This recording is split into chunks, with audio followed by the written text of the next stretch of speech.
Check 1, 2, 3, 4. Whoa.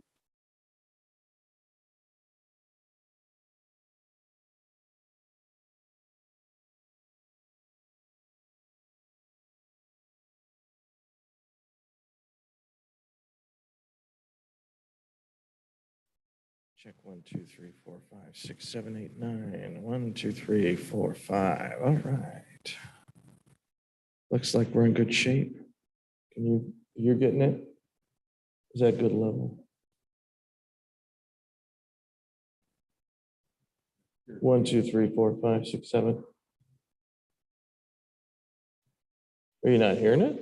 Oh, because, oh, no. 1, 2, 3, 4, 5, 6, 7, 8, 9. Check, check, check. You're getting it? Yeah. Okay. Boy, that's awfully ringy today. 1, 2, 3, 4, 5. Everything's good. You're just barely getting it. 1, 2, 3, 4, 5, 6, 7, 8, 9, 10, 11, 12. 1, 2, 3, 4, 5, 6, 7, 8, 9, 10, 11. Let me look at your meters. You want to listen to that Yeah. me talk because just something doesn't sound. Testing 1, 2, 5, 4, 3, 2, 1. 1, 2, 5, 4, 3, 2, 1. Yeah. I've got them up 5 there, 5, 4. I don't think anything got switched over off of line, did it? I should be at line. But yeah, it's moving there, you know, but Yeah, it is. okay. But and you can hear it, right? Testing 1, 2, 5, 4, 3, 2, 1. Yeah, that was kind of low. The monitoring of it was kind of low. Yeah, for me, it's fine if it's a little loud. So, okay, testing 1, 2, 5, 4, 3, 2, 1. 1, 2, 1, 2, 1, 2, 5. There you go. Looks like it's higher there. Testing 1, 2, 1, 2, 5, 4, 3, 2, 1. This morning.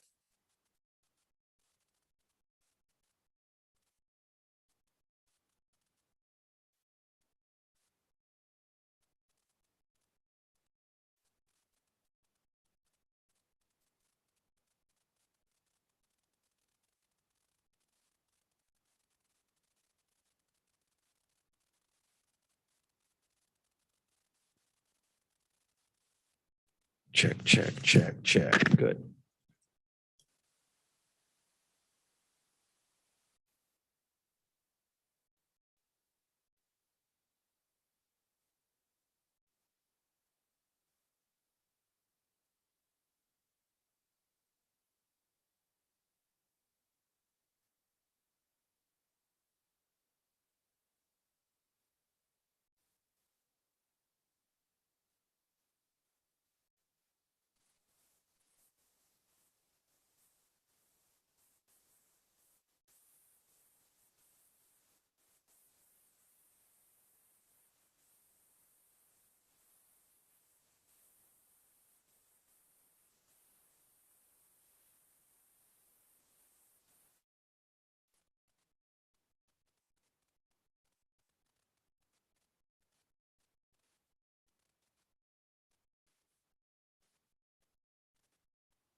Okay. Good morning, everyone. And I feel that if we have a slow start on the concluding day after a nice reception, that indicates the success of the school. Welcome everyone to the audience and to the concluding day of the school. Today we are going to highlight some of the exciting directions that we are undertaking in the newly formed Elmore Center at Elmore Family School of Electrical and Computer Engineering at Purdue. And this center is focusing on crossroads of quantum and AI. So we are going to have both lectures and panel discussions on different aspects of these two exciting emerging fields. And I'm going to introduce our moderator this morning. Colton, the floor is yours. Thank you. Yeah, welcome. Good morning. Our first speaker today is Professor Kaushik Roy. Kaushik Roy is an Edward G. Tiedemann Jr. Distinguished Professor of Electrical and Computer Engineering here at Purdue University. He received his B.Tech from Indian Institute of Technology in Kharagpur, his PhD at the University of Illinois at Urbana-Champaign in 1990, and his current research focuses on cognitive algorithms, circuits, and architecture for efficient neuromorphic computing and machine learning, and neuromimetic devices. Let's join me in welcoming Professor Roy.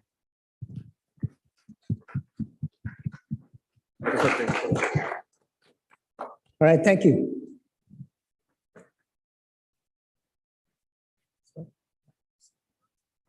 Sure. Yeah. So thank you. Imagine right after my talk, I'm going to have outside my self-driving car waiting for me, right? Tackle the traffic in conditions in West Lafayette. Sometimes the traffic can really be bad, but safely, take me home. And certainly, if nobody's happy, certainly my dogs are going to be happy seeing me home. But then again, today, I also have my personal robotic assistant who is certainly excited to see me. Figures out the mood that I'm in after my talk, prepares the right kind of coffee that I want. Double espresso with a little bit of, skim milk and a little bit of chocolate, and plays the music that I really want. My Beatles music that they end up playing. When I get them to you, I'll find the things that you do, make me feel all right. Now, this is a reality, or almost a reality, right? So the world that George Lucas imagined with the C-3POs and R2-D2s, it's not just his imagination anymore. Can be done, right? But there's several challenges still to date that one has to look at. So with that in mind, if I were to really look at, and certainly you all know that deep learning has made a huge amount of progress in the recent past.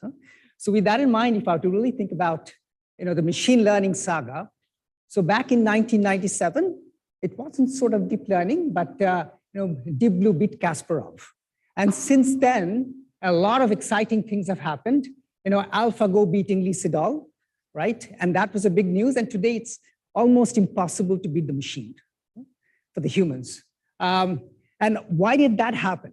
That was fueled by back in 2011 or so, and you could really handle large class of problems. Back in 2011 or so, 2011, 2012, there's a good amount of data available, right? And at the same time, the computing power of GPUs that could be well harnessed to really do these computations.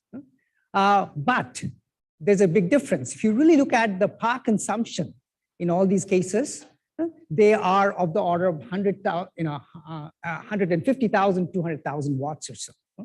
And so, and on brain, and it approximately does it sort of with 20 watts of power consumption.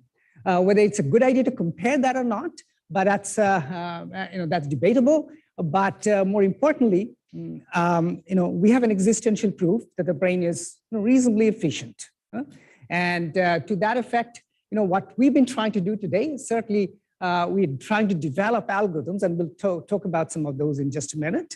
But talk about, some of these algorithms are moving closer and closer to hopefully what the brain does. And in some cases, it actually does better. In some cases, they fail miserably. But certainly those things are happening. But on the other side of it, the hardware cost is moving farther and farther away. So in other words, our aspirations have grown faster than what the technology is available to satisfy them. So, so if I were to really look at the AI compute demand, and what I've done here is that I've plotted in the y-axis the number of operations versus the different kinds of image classification, language processing techniques, and this is for training that I'm showing. And if I were to take an example of these NAS, which is a network architecture synthesis, in this example for using a transformer, turns out the number of operations required to do the training is of the order of about 10 to the 21 or so. And that's a humongous number. And if I were to really translate that in terms of the carbon footprint, turns out it's about 17x higher than the round trip flight between New York to San Francisco per passenger. And that's huge, right? And you can actually do all these calculations, but it really shows that, things are sort of, getting out of control in terms of energy efficiency. Now that's basically for training. Now let's look at edge applications and IoTs and edge applications. In fact, to really do a case study, and in this particular case, actually, we did a case study on object recognition in a smart glass with a state-of-the-art accelerator like a Google Edge TPU. In this particular case, let's say the flight attendant is wearing this glass and they're recognizing their frequent flyer customers to give customized service, let's say. We actually did an analysis implementing a deep neural network called RetinaNet on a smart glass for object detection. And it turns out under ideal conditions, and this is important, under ideal conditions, the power consumption or the time to die for the battery is just about an hour. But then again, if you really consider the fact, hey, the display is going to take power consumption, there's going to be other circuitry to do that, turns out that it's probably going to be about 20 to 30 minutes or so, no more than that. And again, that's not sustainable. So the question again is that, hey, why are we not that efficient yet? And to that effect, where do these inefficiencies come from? They certainly come from the algorithms. We don't know what kind of algorithms are certainly used in the brain. We certainly know it's reasonably efficient. The hardware architecture, and I'll talk about that a little bit later on. The hardware architecture is certainly also not quote unquote brain-like. The brain doesn't have a CPU on one side and a memory on the other side, right? They're all mixed up together in some ways to do the computation. And then finally, the circuits and devices, we are still certainly using CMOS devices. CMOS being certainly good on-off switches may not efficiently implement the neurons and synapses. So again, there's a need to really think about that. So with that in mind, talking about the compute demand, let's try to also see going beyond the compute demand, what are the other requirements when I'm actually trying to implement these complex algorithms. Today, there's a huge amount of data required for learning. So a question, of course, is can I learn with less data? I'm not going to talk about that today. Generalization and robustness. This is something which is absolutely important, but I'm showing here is a chair on the right. And if I were to really think about that chair, I learned that to be a chair. Now, the question, of course, is on the bottom, I'm showing two other chairs. Are those chairs or not? So for the context of it, these are not eggs, but these are actually chairs. But would my system recognize that? How do I make them learn to be able to generalize? So that's turns out to be quite important. Finally, the systems, as we were talking about with, right before the lecture today, that the systems are sort of like black boxes. We sometimes don't know why it works so well, and in some cases, we don't know why they fail in some cases. So with that in mind, this is actually an example of a macaw, which I'm showing on the left, right? And the macaw sort of, my system recognizes and says, hey, it's a macaw, right? But what I then did in this particular case is I actually added a little bit of noise. And this is a crafted noise. I intentionally added that noise, which is called the adversarial perturbation. It's a crafted noise. And then the new image looks somewhat like that on the right. To all of you, possibly, that's still a macaw, right? but my system now says it's a bookcase, right? So it's very, very easy to fool the system with just a little bit of noise. So again, how do I look at the stability of such systems and make them robust? That's something which is extremely important. And finally, there's something called continual learning. We humans continually learn without forgetting. I mean, we do forget, and there are things that we'd like to forget in a lot of ways, right? But in general, there are important things we don't want to forget. So to that effect, we'd like the system to do very, very similar things, continually learn, maybe don't even forget things at all. But today's systems are not able to do that effectively. So if you have learned task 1, followed by task 2, followed by task 3, turns out I might have forgotten task 1. So then how do I learn today? I have to mix up all the tasks together and in some ways, quote unquote, relearn, right? And that's very expensive. So the question is, can I continually and incrementally learn? And again, I'm not going to talk too much about it. Certainly in our group, we're doing quite a bit of work as a part of the Center for Brain-Inspired Computing. We are actually addressing all these problems. But today, I'm going to be mostly focusing on the compute part of it and some of these new algorithms that can potentially lead to interesting applications. So by now, it's sort of clear that there's a need to really think about the algorithms. There's a need to think about the hardware and the circuits and the devices so that I can actually design systems which are efficient, right? So with that in mind, what I'm going to do is, we'll try to see if we can take any cues from the brain. And again, bioplausibility is not absolutely important, but then again, if we know that, as I said, if the brain existential proof the brain is efficient, why not try to take some cues from that and try to utilize it to see if we can build, more robust, more exciting systems. So to that effect, what are the things that we can take from the brain? Certainly, different kinds of neuron models, and I'll talk about that. Learning algorithms, those are also important. Should I really use what in computer science we developed called backpropagation and so on, or some of the learning rules that have been found sort of in the brain? What kind of network topology that we should use?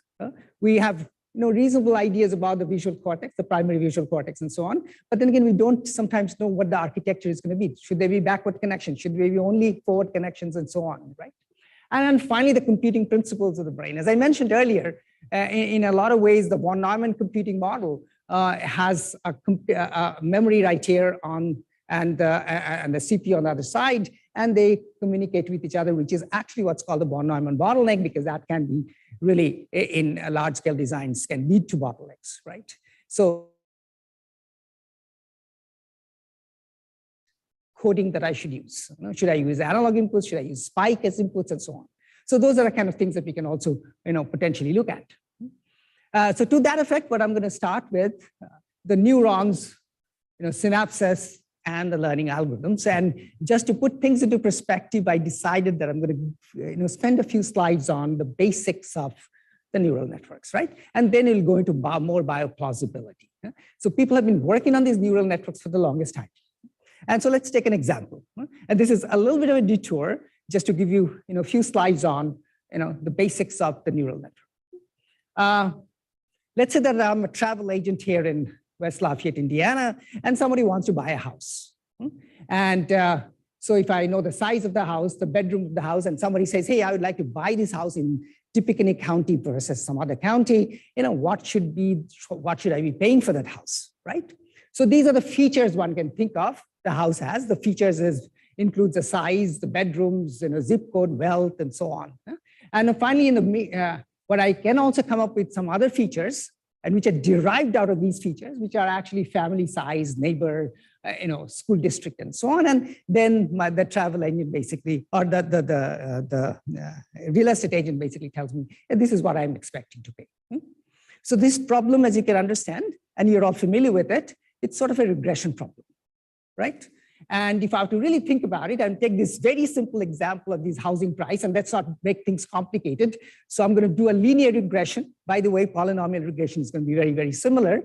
I have the size of the house and the price of the house. Then I plot it, the price and the size of the house in a graph and say, hey, what should be the price, if somebody's looking for a house size of 2,000 square feet, right? So what's the best that I can do? Somebody can come up with some supervised learning algorithms, and that's going to be this basically using regression, and it comes up with various exciting polynomial fitting curves, right? And then somebody can also come up with this straight line. So let's try to see what that what my hypothesis should be in this particular case. My hypothesis is, as I'm showing in that left-right corner, is I have some parameters which are called thetas, theta 0 plus theta 1 times x, theta 0 and theta 1 are some parameters, and x is a feature. Feature is basically the housing price, and I'd like to figure out what theta 0 and theta 1s are, right?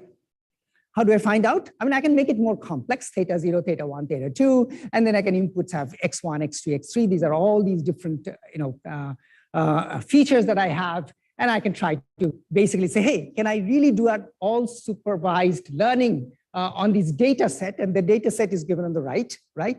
This real estate agent has this data set, right? And to figure out what should I pay for a certain house.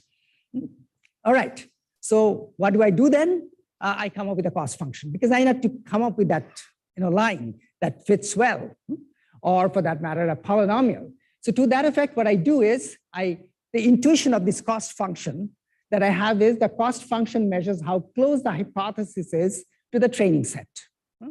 So I look at my hypothesis that I came up with, right? I need to figure out these theta 1s, theta 2s, theta 3s, and so on. And I need to figure out, hey, how well it matches with the data that I have, the training. And I'm going to try to optimize that, or minimize that cost j theta. So how do I minimize it? One way of doing that, if it's a very nice convex function, one way of quickly doing that is, hey, I do what's called the gradient descent. I start from a particular point. I find the gradient of j, which is the cost, and based on that, I actually go downwards towards an optimum point. Make sense? That's what I'm doing. So what I need to figure out is the gradient. And there's something also you can see is called, over there is alpha. Alpha is what's called the learning rate. To start with, you can have a large learning rate, and while you're going closer and closer to the solution, you actually change your learning rate. If you have a very complex cost function, right? Turns out you can start, in this location right here. The pointer doesn't seem to be working, but anyway, you can start from one of the top ones, and then you can come to the optimum solution here. But you can see that the starting point really matters. Depending on where you start, your solutions can be actually a little bit different. What am I trying to find? Those parameters, theta 1, theta 2, theta 1, theta 3, and so on. And what did I do? My hypothesis was theta transpose x. Okay? So with that in mind, let's go a little bit further. Let's go to a classification problem now. So far, I talked about this, this real estate agent finding out the housing price. Now let's talk about the classification problem. I, for example, say, hey, I have some prediction for tumor. I have the size of the tumor, and you can basically tell me if it's malignant or not, right? Very simple.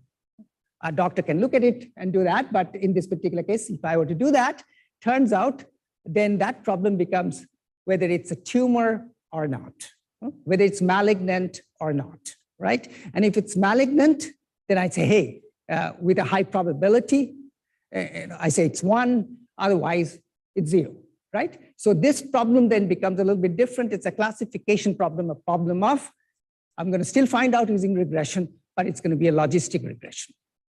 Sense? So with that in mind, I'm going to change my hypothesis a little bit. I take my hypothesis, which was h theta, right, equal to theta transpose x, and I say, hey, you know something? I can do various things. I want to put a sigmoid around it. So that's what I ended up doing, h theta with a sigmoid around it, and I actually put that theta transpose x. So if I do that now and try to optimize my cost, the question is what's going to be the cost, right? So I'm not going to go into the details of the cost, but if I do go through the cost for logistic regression, that looks a little bit different, similar, but looks a little bit different. I actually try to make it more of convex. And this is sometimes what's called a binary cross entropy loss. You can use some other losses too. But if I use these binary cross entropy laws, that works pretty well. It turns out then my problem of minimizing that J theta to be able to do logistic regression would be again very, very similar to what I did earlier, right? I could have done gradient descent again on J theta. I need to find the gradient, figure out, hey, how do I go to the minimum of that curve, right? And again, update rules and everything are very, very similar to what we talked about earlier. So far, we talked about linear polynomial regression and logistic regression, classification. And that's going to be important for neural networks when I try to classification. So again, the basic idea that I potentially can think of a neuron like that, which is shown in that blue circle.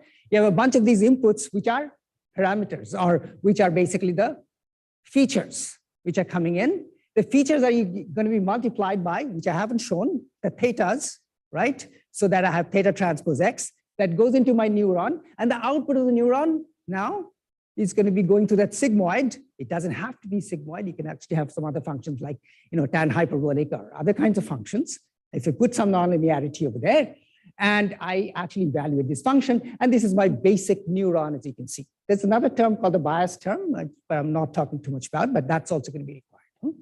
So with that in mind, this is my basic logistic regression function that I did, right? So going a little bit further, it's that, hey, I'm going to, my problems are a lot more complex. If I have lots of features, things are not going to be that simple. If I give you an image, a 50 cross 50 image, pixels, then the number of features is going to be huge if each of those pixels are features, right? And then you can take a combination of these, features, x1 times x2, x2 times x3, right? So number of features can be huge. So when I have a huge number of such features, it turns out that such a single node may not be able to handle it well. And one can show that you possibly have to look at a neural network like this, which has some hidden layers. You can have multiple hidden layers, and you can do these computations. So again, each of those nodes is very much like what we talked about in logistic regression. Make sense? Cost function, I'm not going to go into the details of it. Remember, we talked about this binary entropy cost function. At the end of it, you go to the output of this neural network, and you find out, hey, what's the loss, right? And based on that loss, now what you have to do is back propagate through all the layers, figure out what these thetas are going to be. Okay, a little more complicated, but I can still use standard gradient descent, okay, to minimize that J theta. And each of those would require, as we know, calculating the gradient, right? Del J, del theta. I need to calculate. And those functions better be then differentiable. Make sense? So this is my basic neural network, and I can design it, as you can see. And in this case, I have input features which are coming in, could be all these images of pedestrians, cars, and the output of it, it's multi-output now, whether it's a car or a pedestrian or a truck and so on, or a motorcycle, right? And that's what I'm looking at. And so one thing I didn't tell you earlier is that that's a simple-minded, very simple-minded neural network, but today's deep learning, which is very, very similar to that, was actually also end up doing convolutions in the different layers, so that now when I actually have images, I can actually extract features through those convolutions. Okay? We didn't talk about the convolution part of it. Now, can I do better? So far I've done this, and these deep neural networks have done really a good job in doing a lot of these image classifications and so on. And the question is, can I do better? Can I do actually interesting problems, more important interesting problems where I would like to do sequence generation, where I'm going to do, for example, language translations, or in fact, even I would like to fly drones to be able to actually do the optical flow when I'm flying a drone, and to be able to, not only determine the optical flow, estimate the depth, figure out what objects are in front of me, and avoid those if I can. So again, let's go back to our favorite, which is the brain, and try to see what are the cues that I can take. Say, what kind of neuron model should I use? So what's the neuron model did I use in the previous case when I was doing logistic regression? That was a sigmoid model of the neuron. May not be that biological, but could be. Could I have a TANH? Could I have basically a more bioplausible neural model? Would that help in some ways? What kind of training should I do? What kind of training did we use? Gradient descent and backpropagation, right? But then again, also it has been observed in the hippocampus of rats that you can actually have some other kinds of learning too, which is localized learning. And sometimes, you might have heard these terms, spike timing dependent plasticity and so on. So those are. Should I use those? How about the network topology? So far, I didn't talk about the network topology. What should the network topology look like? My neural network topology. Should there be only feed-forward connections? Should there be feedback connections? How would these network architecture look like? Should they be brain-like? And I'll talk about some of those. And then finally, what's the computing principles? We talked a little bit about it, that, hey, we might have to mix up the memory and the logic together. We'll talk about that later. But what kind of input should I use? Should the inputs be like, analog values of pixels coming from the image? Should it be spikes? So it looks like, spikes-based computations are done in the brain. What are the ones? Should it be, if I were to have a camera, frame-based camera, of course, that's going to be sort of an analog input. But if I have a DVS camera, if you're not familiar with it, a camera, which we'll talk about, is which produces, when there's a relative motion between the object and the camera, it actually produces spikes. So should that, what kind of input should I use? Okay, so let's get started with the neuron models and some of the learning techniques. So this is my biological neuron, right? So far, my neuron was a very simplified neuron of a sigmoid behavior. Now let's go into a little more details. So what does a biological neuron have? It has a bunch of these inputs which are going to come in, which are in terms of spikes, and the membrane potential of the neuron goes up. And if there are no spikes, then the membrane potential goes down. So in other words, it leaks. And if there are a lot of spikes that come in, beyond a certain point, the membrane potential goes up and fires a spike. So I can represent that with an RC circuit. So one can do this leaky integrate and fire operation of a neuron, and this is derived, and this is more biological, can be done using these leaky integrate and fire equations. Now, can I have without the leak? The answer is, yeah, now my circuits may be a little bit simpler in some ways, and I can only have, rather than the leak part of it, I get rid of the leak, and I can actually have only integrate and fire. That's a little bit less biological, so to say. But then again, that can also be used. Now, somebody can also say, hey, can I use a sigmoid? The answer is yes, we have seen that sigmoid function. But that sigmoid, in this particular case, what I'm showing is a little bit different. It's a probabilistic sigmoid. So now I can have devices that can directly mimic some of these operations. And if I do that, I can potentially get a good amount of improvement. So when I come to devices, I can potentially do that. So now if I were to really think about this sigmoid and a probabilistic sigmoid, right? And that probabilistic sigmoid then is either going to be 0 or 1, and I still have a spike to be generated at the output. So those are all possibilities. And by the way, stochasticity sort of is observed in the neurons. Training. So how do I train it? Now, remember, I talked about backpropagation and gradient descent and so on, right? The other way of training, and which has been observed in the hippocampus of rats back in 1998 by some seminal work by Bu and Pai, what they did is basically said, hey, if I have a neuron, these neurons are represented as I1, I2, I3, and the output neuron to be O1, connected by these weights, the thetas that I talked about, and thetas are, I just changed it to a W. They're the same. So now, what happens is if I do have a bunch of inputs, they observed it in the hippocampus of rats, that if I have a bunch of inputs that are coming in, right? And if the output neuron switches, which is basically given by that red spike that I'm showing, if the output neuron switches, then obviously you understand that, hey, that switching potentially happened mainly because of neuron I3, right? I1 also played a role, but not so much. But I3 certainly played a big role because of the leaky integrate and fire operation that we were talking about, right? So I3 played a more important role. So I give some importance to I3, and I'll look at the timing difference between I3 and the output neuron and say, hey, the time difference is basically how I should update my synapses, right?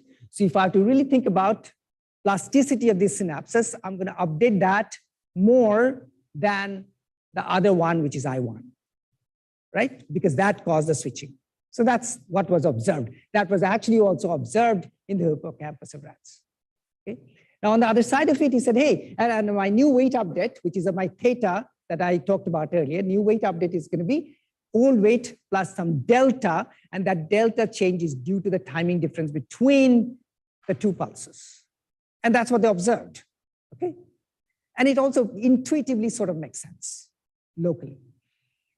On the other side of it, he said, hey, if there's a spike that comes later, and in this particular case, I2 is spiking later than the output spiking, that means that they're not related.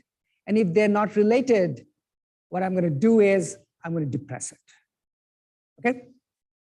And that's what they also observed, something similar, okay? So with that in mind, is it possible that I utilize some of those in my computations? All right, and what about the other kind of training? I can all still use backpropagation, and if I were to use spikes, I need to be a little bit careful. Why? Because of the fact that if I were using spikes and these membrane potential that I just talked about, which is leaky integrand phi, there are discontinuities in that function. So I may not be able to differentiate it everywhere, right? So what I now have to do is I have to do some approximations in my gradients. So in other words, I have to come up with some surrogate gradient-based techniques to do my computations in terms of spikes. And also remember the spikes are over time. So when I backpropagate now, to really determine what my thetas or W's are going to be, I have to do it over time, and that can potentially be very time consuming. All right, so with that in mind, let's see what I can do. So let's try to see the research fronts in more of the spike-based computation if I were to do that. More bioplausible neural networks. And few things which are important is we'll find that sparsity is actually going to play an interesting role. Stochasticity is going to play an interesting role, and so is when I'm designing dynamical systems. When I'm talking about standard ANNs, a standard deep learning network, they may not be that suitable for doing building these dynamical systems, but these might actually be. So what do I need to do? I have to think about the input coding. In a standard deep learning, they don't talk in terms of the spikes. There's a reason. They can use directly analog values. But there are different possibilities of input coding that one can use. One can use rate coding. One can use frequency coding, like DCT. If you have an image, for example, you can directly use the DCT coefficients, because all of us have stored these images as JPEG, right? And if I do store it as JPEG, I have these frequency components. So can I directly use that in some ways? Or direct inputs, I can potentially use analog inputs too. The different kinds of neuron models I can use, sigmoid, which we talked about earlier, but integrand phi, leaky integrand phi, each sort of has its own kind of advantages and disadvantages. So let's look at sparsity, and I'm not going to spend much time, but it'll suffice to say, actually, in fact, when we got started working on these spiking neural networks, it wasn't really a good way of training these spiking neural networks, right? Large-scale spiking neural networks. So to that effect, what was done, initially back in 2018, we took this standard deep learning somehow, and I'm not going to go into the details of it, converted into a corresponding spiking neural network, meaning thereby going from, they use what's called the ReLU, the rectified linear unit as activation, and then change it to spikes. And then, but that took a good number of time steps to do it. So over time, we actually came up with better training techniques and better ways of doing that, to the extent that finally we're down to 5 to 1 time steps for training, or rather inference. So that has become now fast. So why am I going to use this? Partly because of the fact that one can show that spikes are rare. You don't have too many spikes that are coming in. Sparsity plays a very, very important role. So if you don't have a spike, you don't do any computation. If there's a spike, you do a computation. And if spikes are rare, you don't do much of a computation, and you can potentially get a good amount of improvement in energy. And remember, energy was a big thing that we talked about earlier. So this is basically showing that, hey, how one can reduce the number of time steps over time that we did, and could get networks to actually work with 5 to a single time step maybe. and that still maintaining good generalization, or in other words, accuracy. Stochasticity. Now, remember, I talked about stochasticity playing an interesting role, and that can potentially give you weight efficiency. What is weight efficiency? If you say that my weights or these thetas are 16 bits, right? That's going to cost me more, right? And if I can say, if I could do it with 1 bit or 2 bits, then I can reduce my memory cost in some ways, the synaptic memory cost. Yeah? So to that effect, let's look at the stochasticity and how stochasticity can be used. Again, I'm going to look at a standard neural network, which is going to have an input as an image. I didn't talk about this convolutional layers. Remember, I talked briefly about convolution, but layers are required. That's going to extract the features. And you can potentially think of a few of those convolution layers to extract features. And then what I do is my training in this particular case, let's say I'm not going to do backpropagation. Okay, I'm not going to do backpropagation. I'm going to do this other spike timing dependent plasticity based localized training. That can potentially be fast, but may not be as accurate. Okay? There's been a good amount of theory in backpropagation and gradient descent, which basically tells me that I'm going to get a good optimization. But here, you may not. But let's try to see if I utilize it, what kind of results I can get. Again, training is spike timing dependent plasticity.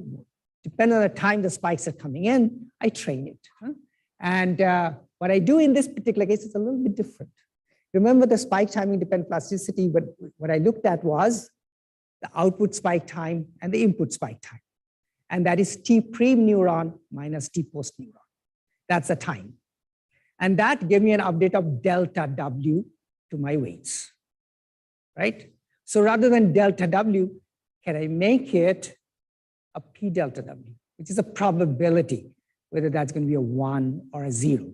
0 doesn't mean no synaptic connection. 0 could be an R1, 1 could be an R2. Okay? So if I do that now, then I can do this training, new training, which is probabilistic update. Okay? And if I do these trainings finally, and then at the end of it, I don't have the labels of the output, right? What this technique has done is cluster values together. Now I still have to give me the labels. Is it a cat? Is it a dog, right? So I did do a backpropagation, the last 2 fully connected layers. I add 2 fully connected layers. I do backpropagation only on those 2 connected layers. And I actually end up doing then a classifier of the output, a standard classifier of the output. Now, if I do that, turns out there are some issues, as I mentioned, that spikes are rare and not sort of too many usually available. So we actually have some skip connections to actually have spikes available with output layers to do better training. And if I do that, turns out that I can get a good amount of kernel memory efficiency, or in other words, the number of thetas, or in other words, that remember the thetas are the weights that we did, the number of bits required can be drastically reduced because I'm following that STDP curve using a probability. Okay, and what we did is we implemented that in a CMOS logic and found this is something interesting. We evaluated how well it is in terms of TOPS per watt. Okay, how many operations that I could do, millions or trillions of operations that I could do per watt. And because of sparsity and because of these things, it does good, reasonable classification with a good amount of improvement in TOPS per watt. Okay, that's what I wanted to show here. Except the full story is that for very large scale stuff, it's difficult to use spike timing dependent plasticity, okay, based training. So you can use it in combination with backpropagation and all, but it otherwise becomes difficult to do it for a larger scale. Going further, this is something which is important for these spiking networks, temporality. Why temporality is important? Because it turns out the standard, and again, I didn't do a good job of talking details about these recurrent neural networks. So far, I've talked about the neural networks which are only feed forward. Just like you have a combination logic circuit, it's only feed forward. What's happening in a sequential logic circuit?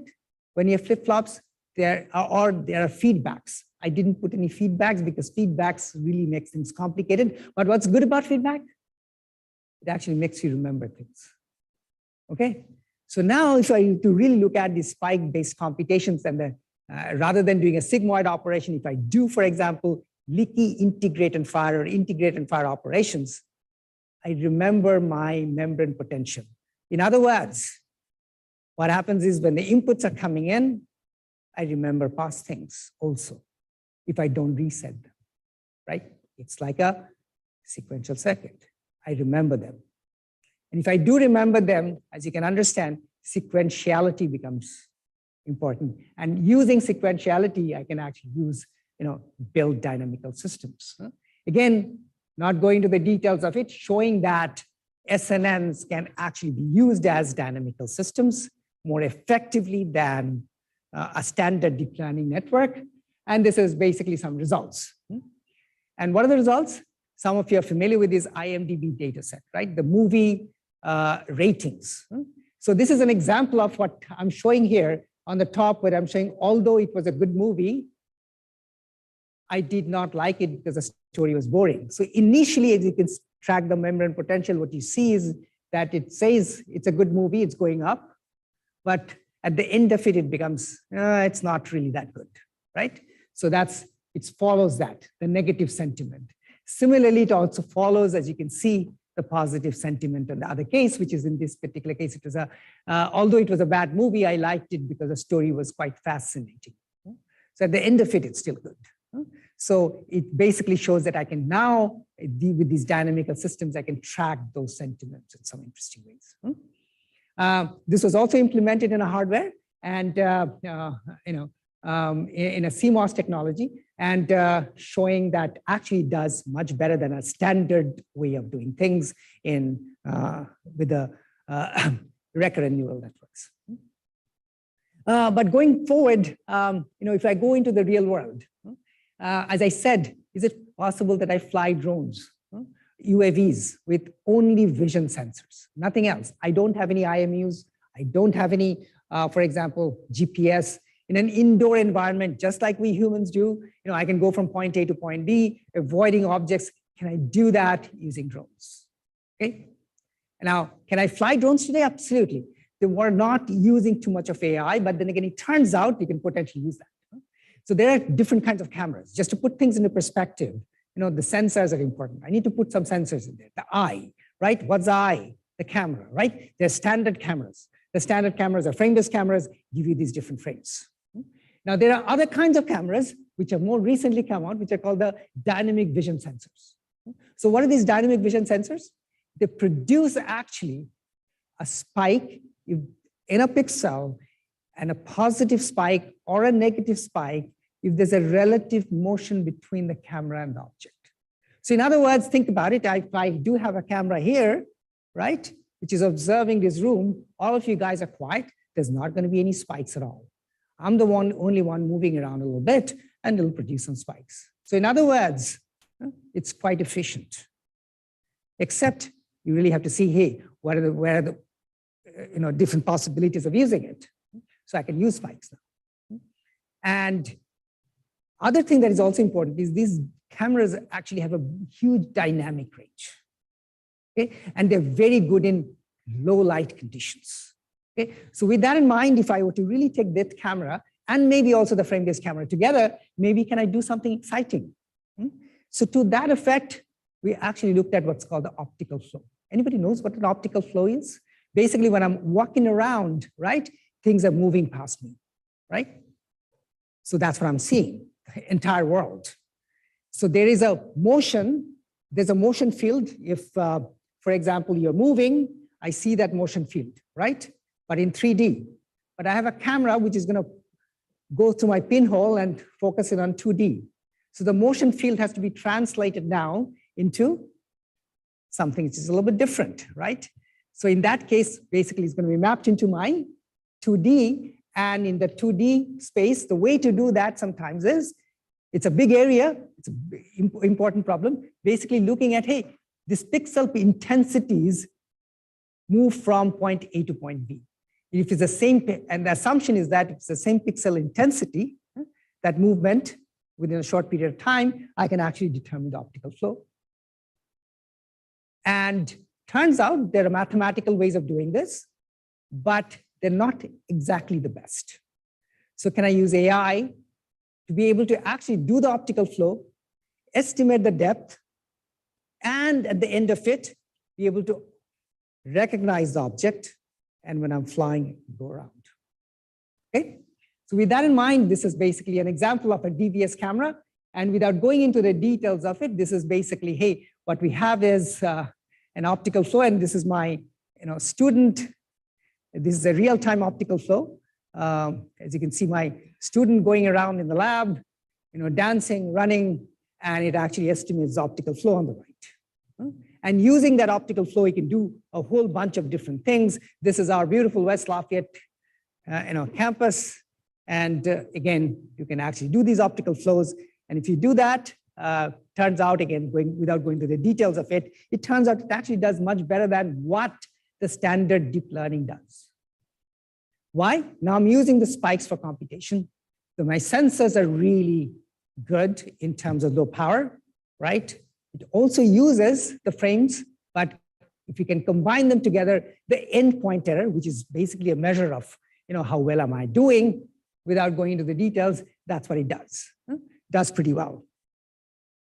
You can do other kinds of things using these DVS cameras. And this is, again, another example of what's called a liquid state machine, which is also a spiking neural network, showing, again, my student here really commanding the drone with the gestures. Go up, go down, it's all vision-based. Go up, go down. Similarly, go left, go right. It's a little bit slow because things are not integrated together, but this is real time. So you can do all those sort of things in a very, very efficient way, energy efficient way. And then this is going forward, we're actually looking at using these scenes to be able to understand the scenes, reason about it, and make decisions. How about the network architecture? I didn't talk about it. And this is as a part of our center. One of our collaborators, Jim DiCarlo, is actually doing experiments on monkeys. And the experiments are as follows, basically looking at the visual cortex. So they're looking at doing measurements on the visual cortex of monkeys. And basically, there's a V1, V2, these are all the, the primary visual cortex, the IT, doing measurements. And based on those measurements, they're also looking at, showing monkeys these images and then trying to look also at the standard neural networks. Let's say you can take a VGG or a ResNet or other kinds of networks that I was talking about and try to correlate on how well these networks matches with the measurements that I really have, right? And with that, they came up with something called a brain score. And using the brain score, our group and their group, of course, did it first, looking at these new network architectures, which are more similar to what the brain does. And then we actually try to, look at some of those networks using spike-based computations to have a larger brain score. Okay. So that's a network architecture. Now going a little bit forward, so far I talked about all these possibilities and interesting things that you can do. Power consumption, energy consumption is absolutely important. No question about it. In order to be able to do some things, only the algorithms are not going to be enough. There's a need to really think about what the hardware architecture is going to be, right? And without that, I talked about the fact that, hey, you want to have your memory here and the CPU here. I'd like to do these computations so that I can reduce that bottleneck of computations, because today's von Neumann architectures, GPUs, CPUs, all the basically do is they go to the memory, fetch the data from the memory, go to the CPU, do the computations, go back to the memory, put it back. And that's very, very inefficient. And in terms of the traffic that you have between the memory and the CPU. So with that in mind, is it possible that I really come up with the right kind of architectures for these algorithms, the right kind of devices for these algorithms? So to that effect, we're also looking at the possibilities. Hey, what are the hardware fabrics should be? Should it be, should I really look at circuits and architecture that can efficiently implement these algorithms and at the same time embody the computing principles of the brain? So to that effect, can I do the computations in memory? Can I do near memory computing? Few other things that I didn't talk about is the fact that, can I do approximations? Brain, as we all know, is error resilient, right? And so maybe if I'm doing approximate computing, this by itself is actually kind of interesting. 10 plus 10, you're all going to say 20, right? Hey, maybe I'm satisfied with 19. Maybe I'm satisfied with 22, right? Provided the hardware that I have is really of very low complexity, right? And then when I train, what I do is I train with those hardware approximations in mind. So not only I learn the data, but I also learn these approximations. And if I do that, I hardly have much of a difference in my accuracy. Of course, I don't want to make too much of an approximation, but if I do that properly, I can get potentially a good amount of improvement. Okay, and that's something which is interesting mathematically, hardware-wise, and also from the algorithm's point of view. On the other side of it, we can also do, as I mentioned, stochasticity, and I briefly talked about stochasticity, stochastic neural networks. Those can also be very, very interesting and energy efficient, event-driven computations. And finally, at the end of it, you possibly need some better devices than CMOS. Still a long way to go, right? But the possibilities. Now, what kind of computations am I really going to be interested in? And when I'm doing deep learning, what kind of computations? The most important computations in all these cases that I talk about is a matrix-matrix multiplication. Okay, remember what I did earlier, theta transpose X. And what was theta transpose X? I'm basically doing dot products. And in larger scale, basically, I have to do matrix-matrix multiplication, both for training and for inference. Sometimes the dot product, inner product, and the outer products. So that's what I'm showing on the right for all these applications. The red bars basically saying how much of these matrix-matrix multiplication or matrix-matrix computations that multiplication computations that I'm doing. So is it possible? Where am I today? Today, I'm using multi-core GPUs and accelerators.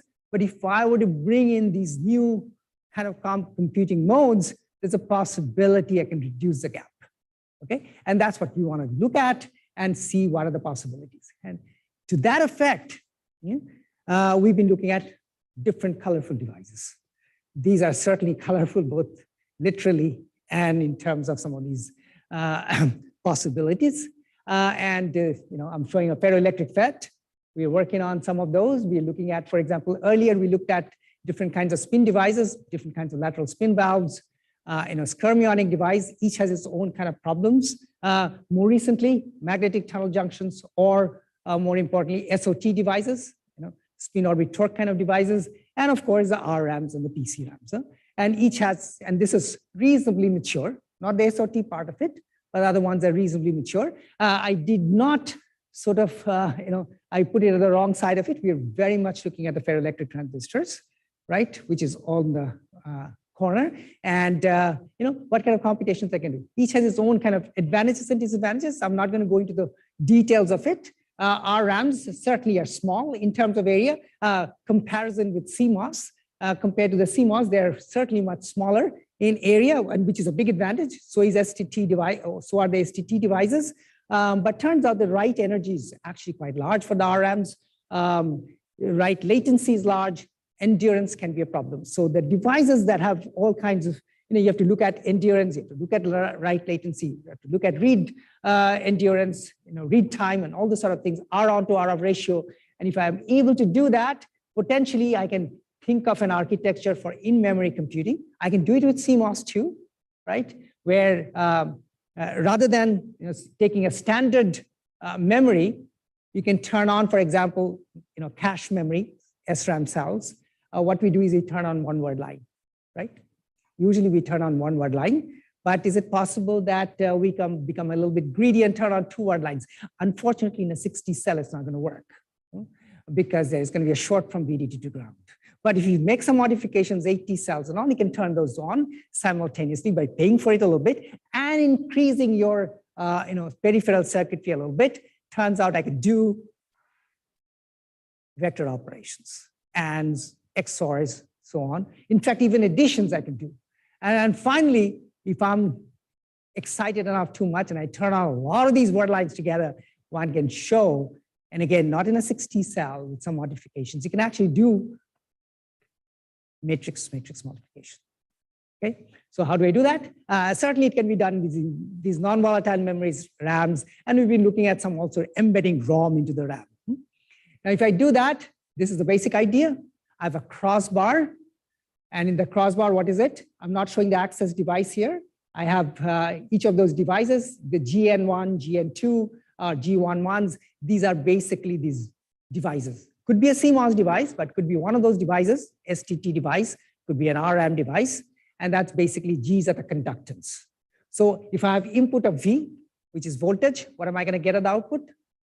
Summation of VI times GI from Kirchhoff's law, and that's my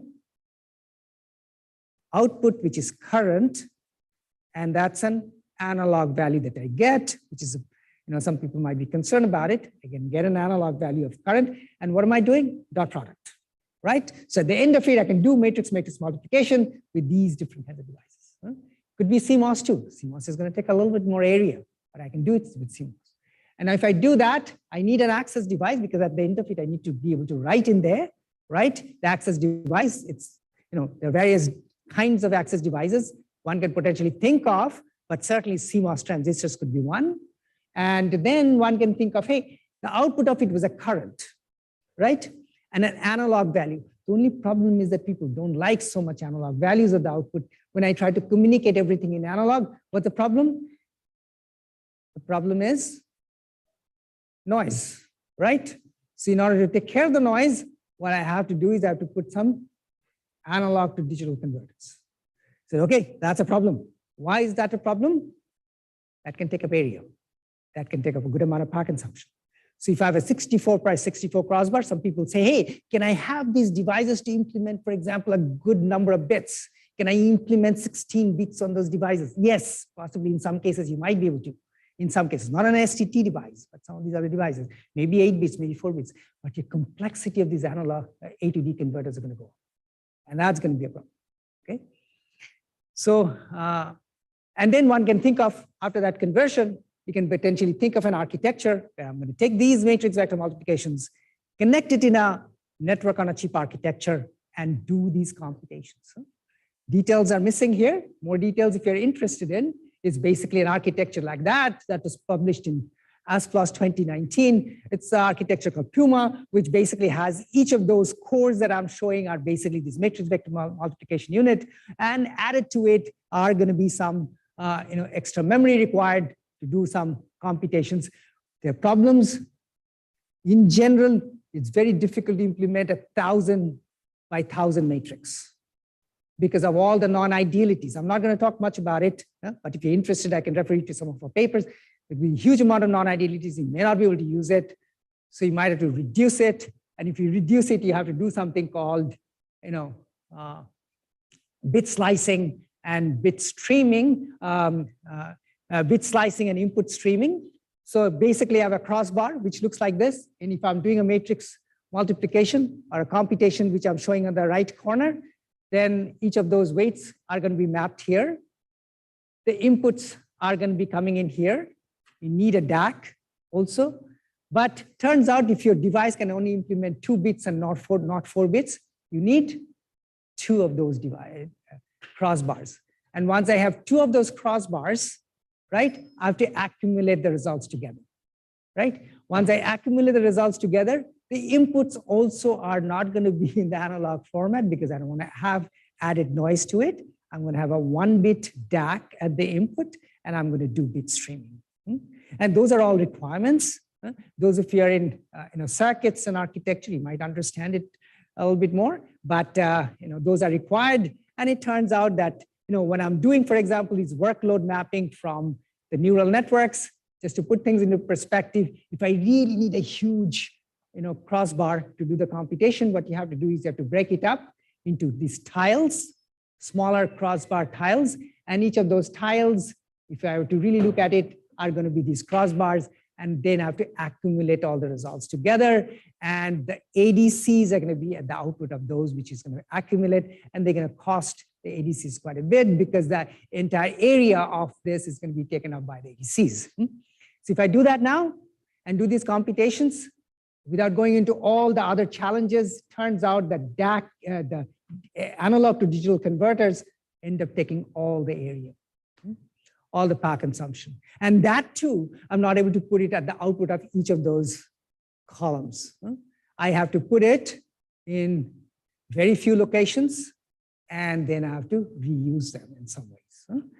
But still, it's a good amount of area taken up by digital analog converters.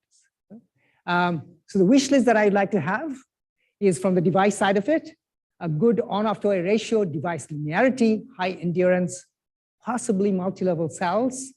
From the macro level, I'd like to have a larger crossbar size because that sort of, effectively does my computations. Low peripheral overhead, ADCs, good selective device. Turns out good source and sink resistance also play a role. Line resistance is also going to play a role. And from the architecture point of view, I talked briefly about some of these things, the data movement, the less of a data movement that I do, that's better.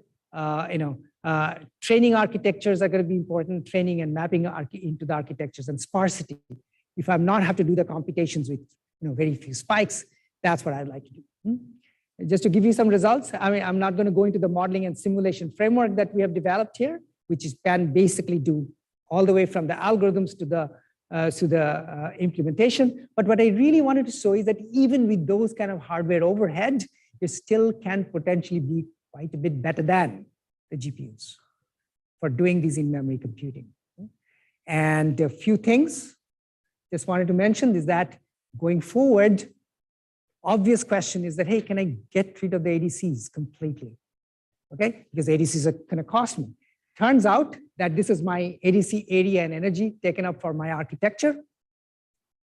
Can I replace my 7-bit ADCs or 6-bit ADCs that I had in my crossbars with a 1-bit ADC? What is a 1-bit ADC? That just becomes a sense amplifier, and I can use it everywhere. It's going to be small in area and so on, right?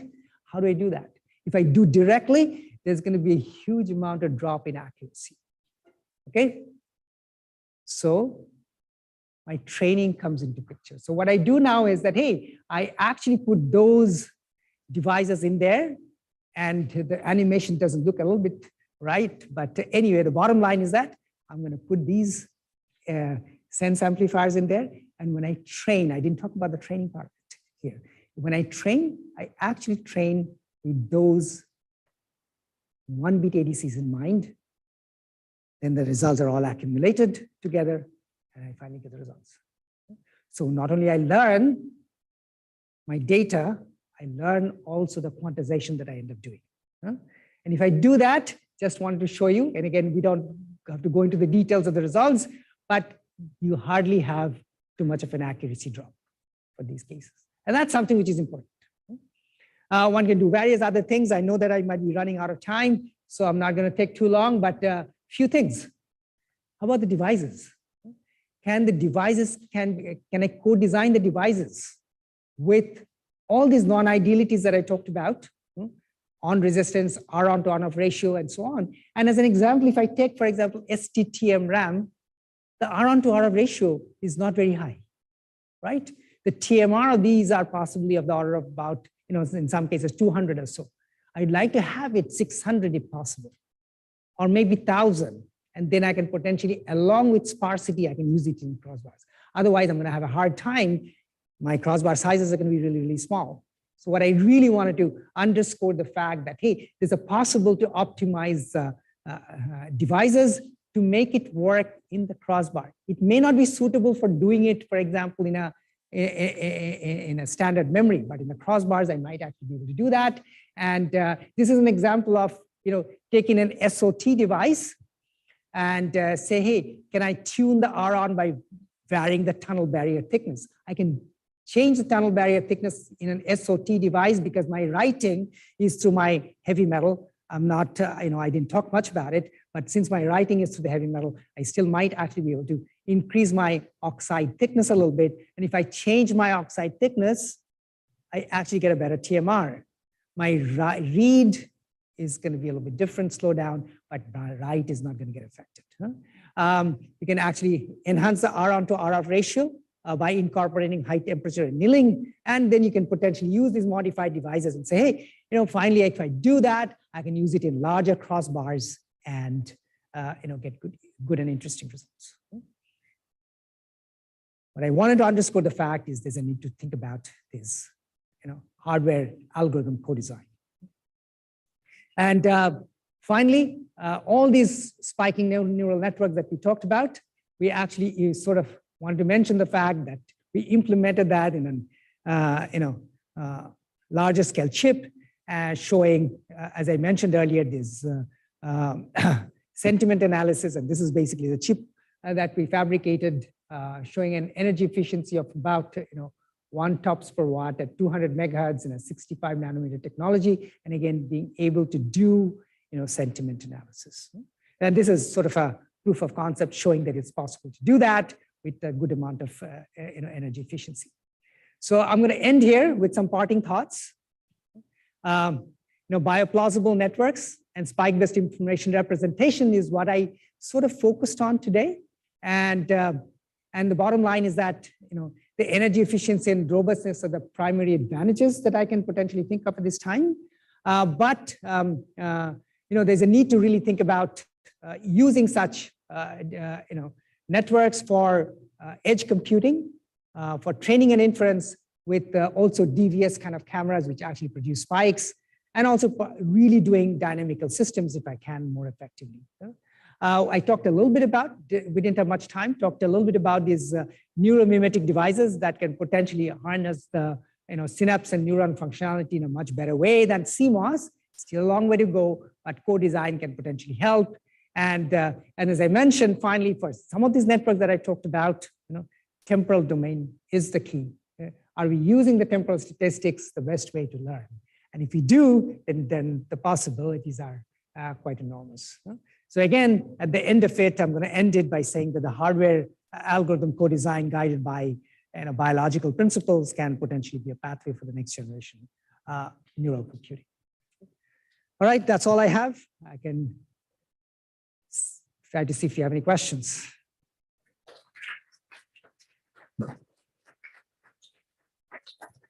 Thank you. Are there any questions in the audience? I do have a question. Sure. So you mentioned that so these ADCs are the biggest issue, and you put them in there to mitigate noise because you don't want noise from the analog system, signal. But if you think about the brain, I mean, the brain is analog and it deals with this noise well enough as it seems. So why can you really get rid of them? Why? Good question. That's a very good question. First of all, we don't understand a whole lot about the brain. Yes. A lot about these algorithms, but the algorithms in our current form, and the hardware in its current form, also remember that a lot of computations in the brain are done in chemical inputs and maybe electrical inputs all mixed together. We really sort of looking at a very simplified version of what our understanding is, and that's what we're doing. By the way, this spike-based computation can reduce some of these noise, but it's sometimes difficult to get rid of the analog noise. All brains are different; they learn in different ways. They have we go through different kinds of feelings, understandings, and because of our different neurotransmitters that we might have. Here we also want to have make sure that we have stability, and we do the same things over and over again. Yeah. But again, the bottom line is that it's still we need not much of an understanding, and it also does computations in a very, very distributed and parallel way. Mm-hmm. Mm-hmm. Thank you. Are there any other questions? If not, let's thank our. Oh, I'm sorry. Did I miss someone? Oh, Al. Thank you.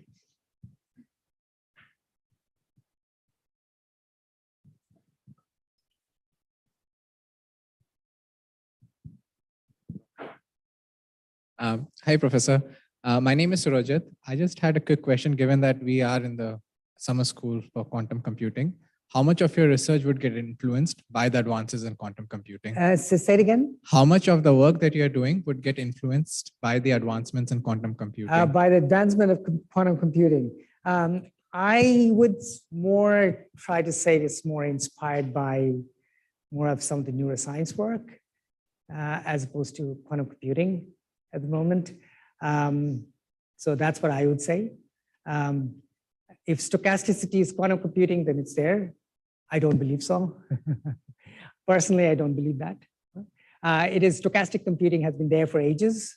And what I'm basically going to do if I do icing or these stochastic neural networks, in a lot of ways, what I'm really doing is annealing and natural annealing with some of these devices.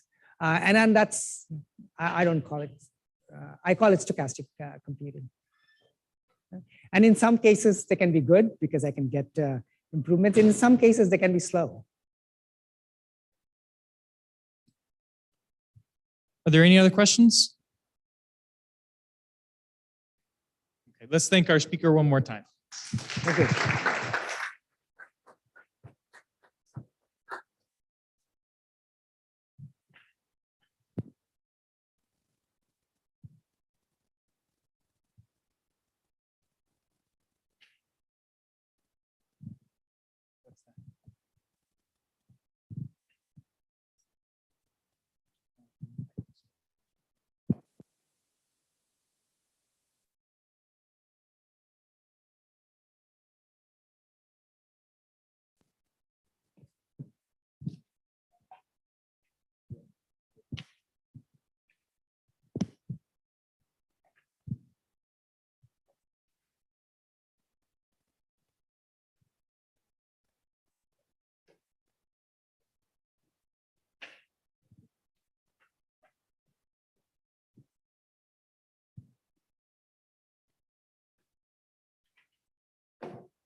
No.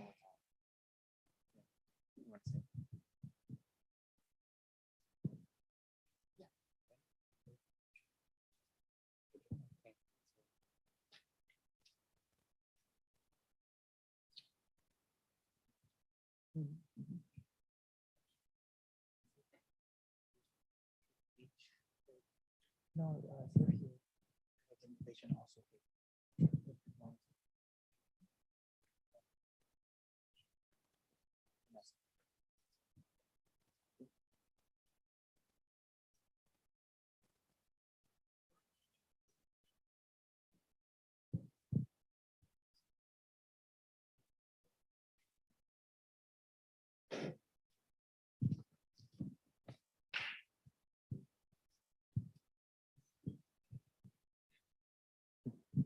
Okay, I think we'll start up again. It's my pleasure to welcome our next speaker, Professor Mordecai Modi Segev.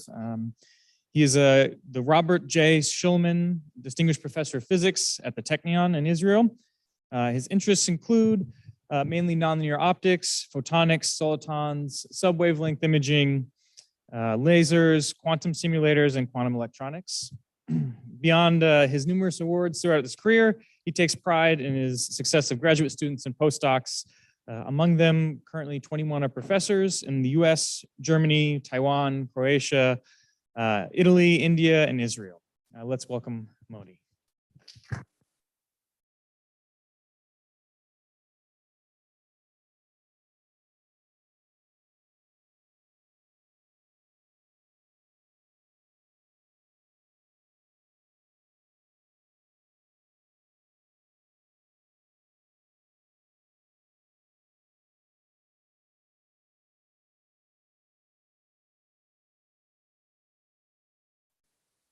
Okay, there you go. So, yeah, it would have been nicer to speak in front of a larger audience, but I guess the students were were a bit tired, and the previous speaker decided to go back to administration business. That's life, but at least some friends are here. So I'm going to talk today about topological photonics in synthetic space. I've given in the past colloquium here about topological photonics and topological insulator lasers. So I'll say a few words. At the beginning, I need to say a few things just to bring you up to speed on topological photonics. Those of you that go to the CLIO conference, I'm going to give 4 hours short course on that on Sunday. And this is just a little bit of glimpse on this. And I will end with really, really recent results. One of them hopefully will be accepted to some high-class journal. And it's already, I mean, we already have it for almost a year. And the other one is fresh and new. And let's see how far I can go. So this work was done with several people. Eran Lustig, who is now graduating and going to work with Shangui Fan. Zhou Yang is now assistant professor in China. Jonathan Plotnik, Kobe Glumer, Miguel Bandras, assistant professor at Creole, and Liat Nemirovsky. On some of this, not all, some of this we collaborate with Alex Samait, who was my postdoc. He is her professor doctor in Germany, and his team. So I'll start with topological photonics. Some of you have seen this slide, and I give talks in the past. So there are many ways to explain topological physics and topological photonics, and many people resort to equations, and I want to give the main idea. So usually it's just feeling the physics at the fingertips. Topological insulators, generally speaking, are materials that are insulators in the bulk, but hold the supercurrent on the edge. What does it mean, supercurrent on the edge? It means that on the edge, right here, you have current flow of electrons that goes around and around, and regardless of sharp corners or disorder, it will continue to go around and around without loss. So it's like a superconductor, but only on the edge, and all the bulk is an insulator. The idea was proposed for the first time by Duncan Haldane and my former colleague from Princeton, who came up with an idea of assuming Hamiltonian without relating to any particular physical system. And in the past, I used to a bit look down on these kind of things because it doesn't relate to any physical system. So you might as well assume a mathematical equation that has no hinges in physics, and let's say, oh, I found something. But I was wrong, and Duncan was right. Obviously, he won the Nobel in 2016. Duncan was right because it did take about 18 years, but after that, people did discover topological insulators, and it's based on his idea, which assumed an Hamiltonian. That's how he started. So indeed, in 2005, Charlie Kane came up with a physical system that will behave in the way that Haldane envisioned. Shortly thereafter, Shusheng Zheng and his student Andre Bernvik at Stanford came up with a slightly different system. And the first experiment was done by Lawrence Molenkamp of the University of Würzburg in 2007. And today, this is now a huge field in condensed matter, probably arguably the most important field in the last 15 years in condensed matter physics. And in the last 10 years, maybe a bit more, 13 years, it went also to other branches of physics. One of them is photonics, where it's, I think, I argue that today, this is really what leads research on topological insulators today. Now, the story behind this is that obviously this discovery is worthy of a Nobel Prize, but there are 4 contenders. One of them is Duncan Haldane, the other one Charlie Kane, Shusheng Zheng, and Lawrence Molenkamp, who did the first experiment. So the first and the last are the strongest contenders, but then there are 2 more. Nobel Prize is given only to 3 people, not to 4. So what to do? So Nobel Committee decided to give the Nobel Prize to Duncan Haldane in 2016 on topological phases, but not on topological insulators. In other words, they left the door open for 3 more. So now there are 3 contenders right here, okay? But unfortunately, at the end of that year, just 1 month after the Nobel Prize was given, Shusheng Zheng took his own life, not because he didn't win the Nobel, but for other reasons. And now we are left with 2 contenders, maybe some others there. So let me just explain now the physics of what does it mean to have a supercurrent, or what does it mean to have a scatter-free system, which in the jargon, we call it now topologically protected transport. So the story is like this. So assume that you have some kind of a perturbation, comes a wave, classical or quantum, comes a wave. Part of it is reflected, part of it is transmitted. It is possible to engineer some specific types of perturbations, of potentials, that will be reflectionless. Some of you know this from photonic devices. Some of you know this from quantum mechanics, volume 2, the Bible by Cohen-Tanuji, that there is some particular shape of a potential, hyperbolic secant square, that is reflectionless. But perturbations do not have a particular shape. Actually, they are random.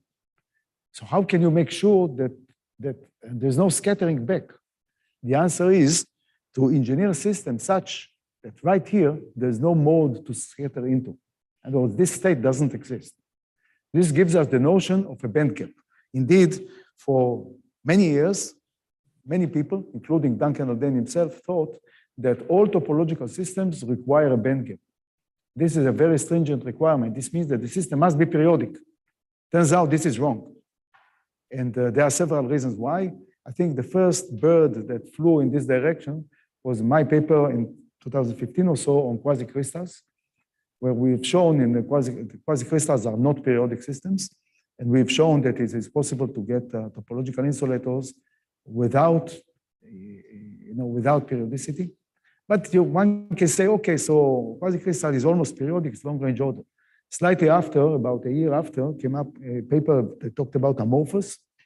But the most interesting one is a paper that we published last year, and now there's a first experiment is about to appear in one of the major journals that doesn't allow us to say the name.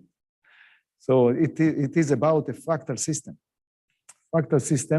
that is not periodic and has no bulk whatsoever. And I'll get back to it maybe slightly after. So that's the whole idea. Now, how can you create a band gap like this that will behave in a topological way? Okay? And how come the edge states have supercurrent? So the intuition comes from this. Imagine that you have a two-dimensional system with a band gap. So that's a trivial band gap. You can engineer the band gap by playing around with the periodic variation of the potential and things like that. We all know it. Now let's put magnetic field. So when you put magnetic field, what you do is you get lambda levels. But let's forget it for a minute. And let's say that when you get magnetic field, what you have is, let's look at, first of all, what's happening in the bulk. So when you are in the bulk, at any lattice site like this, the precession currents of adjacent sites cancel out. So this is why the bulk, when you put magnetic field, the bulk is an insulator, always. You can see it here just by intuition. Any point you pick between lattice sites, the currents cancel out. So this explains why the bulk is an insulator, but why do we have a surface current? Okay, so on the surface, now there's nothing to cancel out with, because outside it's an ordinary material or vacuum. Okay, so outside what you have is unidirectional current. The directionality is imposed by the relation between the polarity of the magnetic field and the spin of the electron. Yeah, that's okay, that's what I understand. What about the robustness? Where does the fact that there's no scattering and behaves like a superconductor on the edge, where does it come from? It comes from the dispersion curve. The dispersion curve of the edge states crosses from side to side between the conduction and the valence band. In reality, these are not really structured this way. They are Landau levels, but never mind. But the notion remains that what you have here is a line that crosses from side to side. This line represents the dispersion of the edge states. So it shows two things, two main features of topological insulators. The first one is the fact that it cannot have zero velocity. In other words, there is always a gradient, which means that the group velocity or the derivative of this is never zero. It cannot be horizontal. Indeed, all topological edge states to this day always have velocity. They are never at zero velocity. They are never flat bands. The other thing that you see here is the following. Where does the robustness come from? So let's now take a wave packet right here, launch it in the middle of the band gap right here, okay? And let's start to put perturbations in the system, random or whatever you wish. What will happen is that there is no other line that crosses to the other side, because crossing to the other side will involve changing the spin of the electrons or reversing the magnetic field. So as long as the perturbations are not magnetic, it doesn't happen, okay? So you have only this, so it cannot backscatter. And if the amplitude of the perturbation or the disorder of any kind of a defect is smaller than half the band gap, it cannot bridge to the bands. So therefore, it cannot scatter into the bulk either. So it will remain robust throughout the journey. What will happen is that if you put more and more perturbations, but all of them at amplitude smaller than the band gap, then what will happen is that the dispersion curve will slightly be distorted, but it will never scatter into the bulk and never scatter back. This effect is known. It's called the integer quantum Hall effect. for which von Klitzing already won the Nobel Prize in the 80s. So what's all the big fuss about topological insulators is about this without magnetic field. So that's the logic behind that. And what can do it, can make it without magnetic fields. So the original ideas that were explored had to do with very strong spin-orbit interaction, which is a fermionic effect. So now we understand it. We understand quite a bit of topological insulators. The main features are unidirectional H transport, immune to backscattering by defects, no backscattering, no scattering to the bulk. And it turns out that this is a subtle issue. That it turns out that there is a conserved quantity. It's called the topological property, or the winding number, or the Chern number. What is it? It is really the feature that characterizes the wave functions in the bulk, okay? And the way to think about this, and this is how the Nobel Prize talk or presentation of Haldane was, is that imagine that you have a piece of paper like this, and then you take the piece of paper and wrap it around itself. You must wrap it around itself because the system is periodic. So you bring it around itself, okay? So if it has no winding at all, then what you have is winding number 0. But then you make a one twist, and this one twist will give you now a Mobius ring, the lowest order Mobius ring, which is like this one, okay? And this will be winding number, or Chern number 1. And if you have 2 of them, Chern number 2. And now, why is it important? Because you can take the system and slightly deform it. So you can do any kinds of deformations here, and it always remain with one hole, never more. The winding number will not change. As long as deformations are adiabatic. In other words, you're allowed to stretch it, whatever, you're not allowed to punch another hole in it. Same goes for this. So this is really a conserved quantity. The other thing that I wanted to say here about this is the size actually matters. In other words, the size of the band gap determines the topological protection. If the band gap is small, you lose your protection. Any little junk will couple to the bulk and you'll get scattering, okay? What exactly is the mechanism? So I listed several, but there are very many models today that will actually support topological insulators. Now, the issue of the conserved topological quantities is subtle. Why? It's subtle because we like to envision things in real space. The Mobius ring I told you about, or in the speech that presented Duncan Haldane Nobel Prize, is that what they did is they took a piece of a sphere, and then next to it, which has no holes in it, and next to it they took like a mug, of copy mug that has one hole there, and it says you cannot deform one into another adiabatically, and things of that sort. But this is really not how things are. Things are a bit more complex. And it goes like this. Think about waves. We are looking about, is a wave property. It is not a mechanical property unless you have a mechanical system that has waves in it. It's a wave property. So this is a wave equation, okay? That's where I wrote it. So when you solve the wave equation, what you get is dispersion relation between the frequency or the energy and momentum. And you have a band. That's the simplest one, the way that I teach it in the basic waves class. Now, usually, the way you characterize it is really by the dispersion curve between the relation between the frequency and momentum. But there's more information right here on this band. What is the additional information? The additional information actually has to do by a two-dimensional vector that tells you something about the phase. Okay? And it looks like this. Okay? So for example, right here, you can look at the vector, this vector, and you'll see that it's always the same phase, but it doesn't have to be. It can wind around itself. So, for example, this one is winding number 0, because okay, and this one is winding number 1. And the idea is that what we have about Mobius ring and everything, this logic should be applied to momentum space, to the dispersion curve. So it's not in real space. In real space, you don't have a Mobius ring. What you have a Mobius ring is in the dispersion relation. That's the logic behind that, okay? And it turns out that in order to calculate that, you need to look at the curvature of the dispersion curve. Curvature was defined by Berry curvature, Michael Berry. And in a one-dimensional system like this, there is a simplification of the Berry phase that was initially designed for 2 dimensions or 3 dimensions.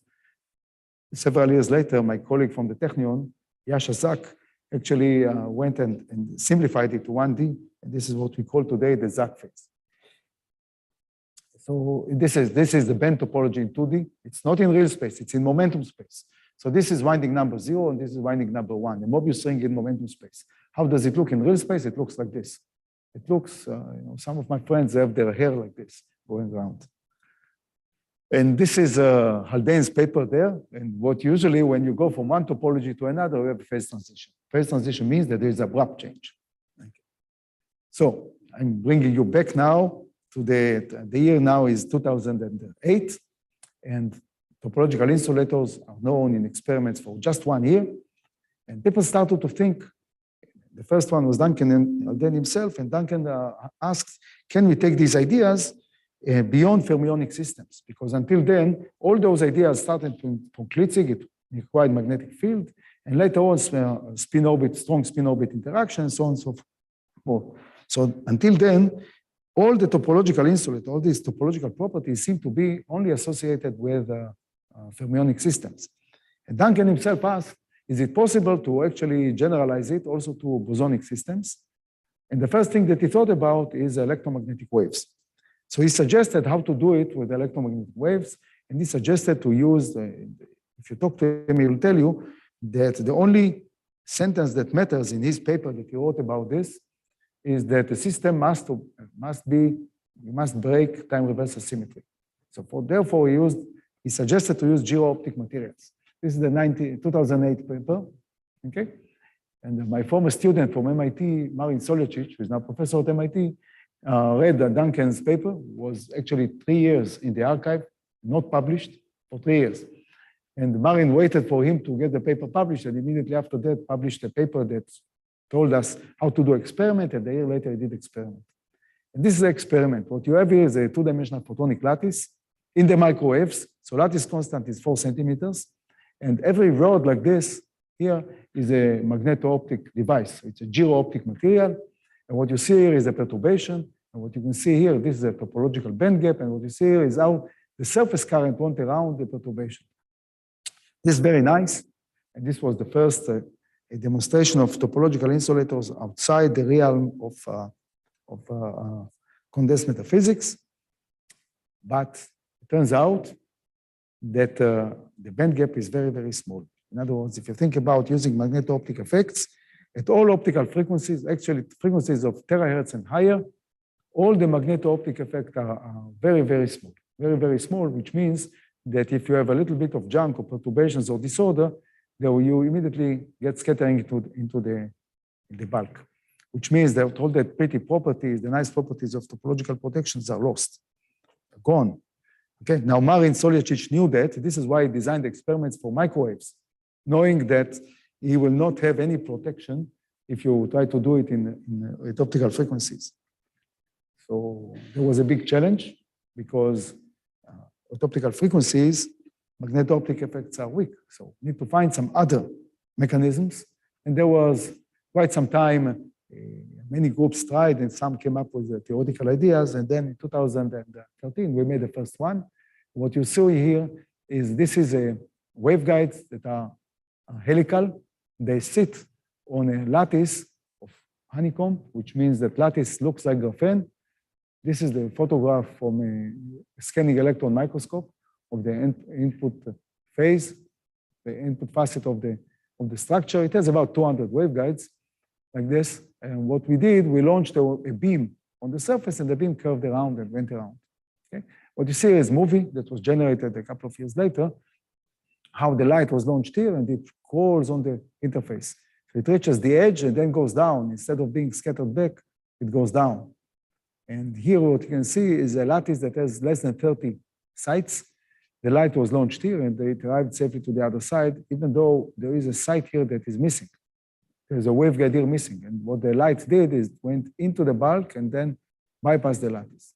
This was the first experiment in topological insulators, photonic topological insulators. Paper is now cited like crazy, about 2,000, maybe more, 2,500 times. Several months after us, Muhammad Hafizi came up with a different technique. At that time, at the beginning, it did not have any robustness, but a year later, he showed robustness. This is what you saw, the chiral edge states in silicon photonics. Today, there are many, many systems that in photonics, you can classify them more or less into 6 systems. This will not be doing justice to others because there are many others. Okay, this is just gives you some idea. in the short course that I'll be teaching at CLIO on Sunday, I'll talk about it some more.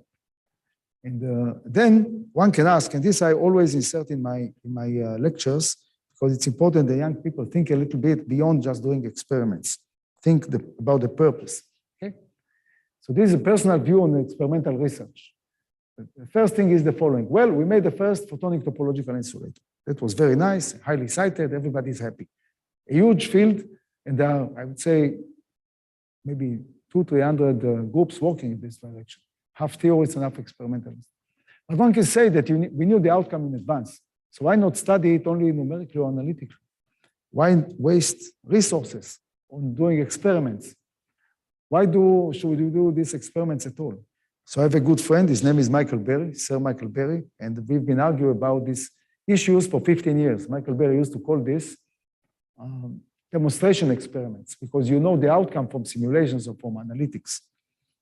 And in 2012, I won the argument, not because of me, but because the Nobel Prize was given to Serge Haroche on cavity quantum electrodynamics, on an experiment that had analytic solutions that everybody knew before the experiment. And the reasoning behind that is actually deep, because physics is an experimental science, and experiments always lead to new ideas and often new surprises. So what is the logic? The logic is as follows. When you do a simulation or try to solve analytically, what you do, you have an equation, initial conditions, boundary conditions, and that's it. And conservation laws, and that's it. When you do an experiment, like we did, or like many other groups are doing, then what you're doing, you're trying to have a system, to set up a system that will obey the dynamics that is encrypted in the, represented by the equation, and the conditions, the initial conditions, boundary conditions, etc. But in doing that, you are trying, actually, what you're trying to do is you're trying to isolate your system from the rest of the world.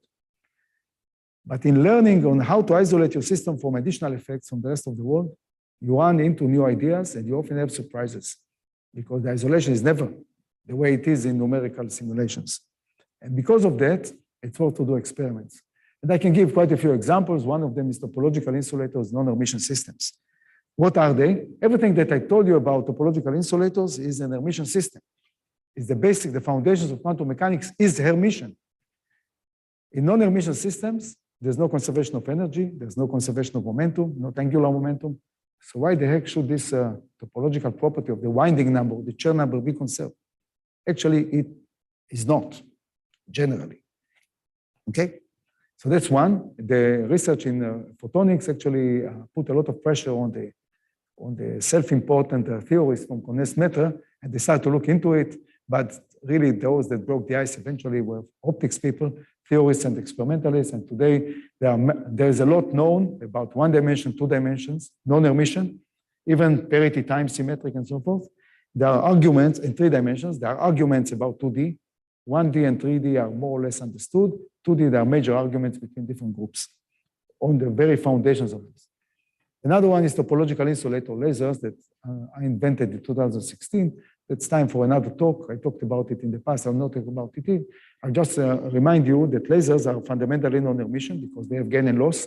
So they are related to this a bit, but they're also nonlinear. And also what you have there is interaction with atoms. In other words, you have spontaneous emission. So this is something that condensed matter people could not have invented. And another one, which is starting to gain a lot of momentum in the last 3 years, is topological physics in higher dimensions.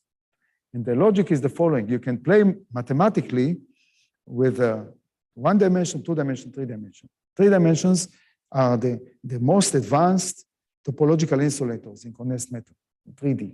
Okay? But what if you want to do experiments in 4 dimensions? What can you do? Topological physics in 4 dimensions, 5 dimensions. You can simulate, but you will not have access to experiments, which means that there is no quantum experiments. Everything that has to do with entanglement is not accessible. Those are beyond 3D. So what to do? For that, we have synthetic dimensions. And the talk today is about synthetic dimensions. All of these will not be studied without the leadership of topological photonics. Condensed matter people do not like when I say that, and I insist on saying that every single time. Why? Because they should appreciate that topological, they like to look at optics people like us These are engineers. What do they know about really fundamental physics? And every time I stick it in their eye again and times and again, so that they know that even though the concept started by Duncan Haldane, actually, now the leadership in this topological physics is in photonics, in groups like ours. So that's what I'm going to talk about now, about topology in synthetic dimensions. And this is a nice illustration that my student Eran made. And Eran likes to talk about it like this and say, okay, look, in the physical world, there's 3 dimensions, X, Y, Z, plus time. But there are a lot of interesting phenomena that you would like to learn theoretically and experimentally that are in high dimensions. So this is like a table of topological insulators, like a periodic table of topological insulators. I told you before that periodicity is not a requirement anymore now. And actually having a bulk is not a requirement anymore. We did it in a fractal system, okay? So you can see that at least on topological periodic system, there's some expectations in higher dimensions, but the experiments ended up here in this whole 3D, not higher. And the hope is to do something here. So we need to start somewhere, okay? But in addition to that, if you can engineer synthetic dimensions, then you can do some other things. For example, you can think about connectivity that is not nearest neighbor, but actually long-range connectivity, or connectivity, not the first and the second and third with some long tail that atomic physics people like to talk about Coulomb interactions that are long range. Actually, you can engineer synthetic dimensions that the first is connected to the fifth, and the fifth to the 10th, and nothing in between. And that will be extremely interesting. So using other dimensions such as time, mode, energy, spin, etc., spatial dimensions to increase dimensionality and connectivity. There's a lot of, at stake there, a lot of fundamental questions. For example, what will happen to Anderson localization if the connectivity is long range? Nobody knows, not even theoretically. There are all kinds of this. Okay, so actually the concept of going to synthetic dimensions came from necessity in atomic physics. And the reason is that it's very, very hard in atomic physics, in Bose-Einstein condensates, to make sharp corners. Those of you that don't know, what happens in atomic physics is that usually you have a magneto-optic trap that looks like a harmonic oscillator to some approximation. It's difficult to define sharp edges. There was an heroic experiment by a guy by the name of Chazibabich about 10 years ago that was able to do a flat top potential. Why? Because he wanted to study phase transitions. So for that, you shouldn't have external potential, but it should be flat, and so that the experiment will be clean. But even that doesn't have sharp edges, really sharp edges, because it's difficult. You do it how? You cannot really make sharp edges with the magnetic field, and to do sharp edges with the optics part of that is hard. They will not be really sharp.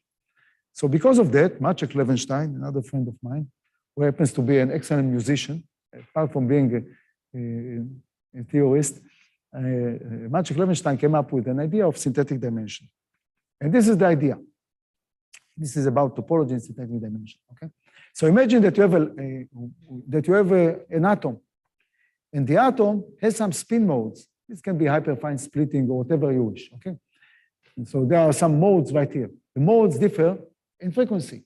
But what's important there is that the frequency difference between them is constant.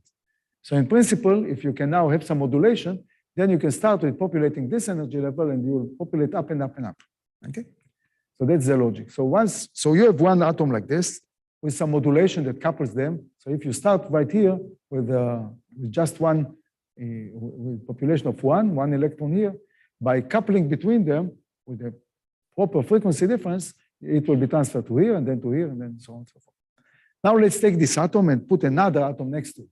So now you have proximity, so you have tunneling from here to here, and here too you have modulation. And let's put another one. So now we have 3 of them. So all of this, in principle, will not be anything topological, but it will create a system that is 2-dimensional system using 2 dimensions. One of them is X, spatial dimension. The other one is the modal dimension, the modal ladder. But now let's see what happens if you put some phase shift. So this one is modulated with a phase shift of phi, and this is twice 2 phi, 3 phi, and so on and so forth. So what has happened now you've created a topological system that will support unidirectional current on the edge of the synthetic space. Okay, why is that? Because you've created something that looks like a gauge fit. It's an artificial gauge fit. So if you think about this conceptually, what you have now, this is X, so this is the position in real space of the atom, and this is the modes, okay? And they are coupled by some frequency, by some electric field of a given frequency. So what happens now is that if you think about this, you start here. So from here you can have now, let's say you start at the lowest energy level. So you start here and then you turn to the next one, next one, next one. You reach the last atom, and now the coupling, the modulation will take you from here to the second mode, from here to the third mode, and so forth. By the time you get to the third mode, now you start to tunnel back. You can't go down because the phase shifting modulation doesn't allow you. So you go here, and then only when you reach the other edge, you go down. That's the idea. So this idea came up, was first proposed by Levenstein, and since then there were several experiments, and one by Immanuel Bloch, one by, I think, Tilman Esslinger, and so on and so forth. The challenge here, the problem here is that in atomic physics, the number of degrees of freedom right here, number of energy levels like this is small. Usually they have 3 or 5. So you can't really have a system that has many sites, not a real lattice. The other thing is that usually excited sites have a short lifetime. So you can do a proof of concept with 3 levels, but not much more. And this is why people in optics proposed it. In optics, actually, the idea is to go to synthetic dimensions started by my former postdoc, Erwe Bullian, who later on was the chairman of the physics department in Zagreb, who suggested this, but he didn't think about topology. So a little bit after, several groups, the most important ones are Shangui Fan and Jacobo Causotto, suggested the following system. So instead of an atom, what we have now, we have ring resonators, and the ring resonators it's a cavity. So a cavity, the waves inside must be standing waves, cavity modes, and they are equally spaced, always, okay, in frequency, not in wavelength, but in frequency, they're equally spaced. So now we can have one ring cavity, another ring cavity, another one, and we have the other dimension is a modal ladder. So if we now modulate it by frequency omega, then the modal ladder will couple. And then you can have a 2D system like that. If you put some phases here, if you put some phase difference between this one and this one and this one, what you'll have now is unidirectional transport. And this is exactly what Shangui Fan and Causotto proposed, to do this by playing with the phases. And what you see here is transport. This time is the other direction. Why? Just for fun. So there was some very interesting theoretical proposals, but nothing worked. Slightly after us, we had the first one that is in a slightly different system, but we were inspired by Shangui Fan. And the year after us, he was able to show this with one ring. Oops, not good, not good. One ring. That's the first experiment on photonic topological insulators in synthetic dimensions done by my group and Alex Chamait. And we were inspired by Shangui Fan. And the idea was, our realization was that on a lattice of waveguides. So what we have is waveguides that are modulated in the propagation direction, and they are coupled by proximity, okay? And the idea goes like this. So those waveguides are paraxial, so they are governed by the paraxial wave equation, okay? So let's suppose now that you have waveguides. There's some number of waveguides that are coupled to one another. If they are periodic, then what will happen, the dispersion curve will not, points on the dispersion curves will not give you something that is equally spaced. So you need to find some smart way how to engineer the waveguides, such that the difference between the propagation constants will be equal. This is known from quantum mechanics. It's called the JX lattice. And the way to do that is to play with the separation, with the proximity. So if you do it properly, what will happen now, you have the coupling between them will sit on some periodic frequency difference. Now you can engineer the same thing. So if you have a lattice like this, it will sit like on a same frequency difference, and you can modulate. So the idea is now to take something, an array of waveguides, periodic system, that is actually not a periodic system, okay?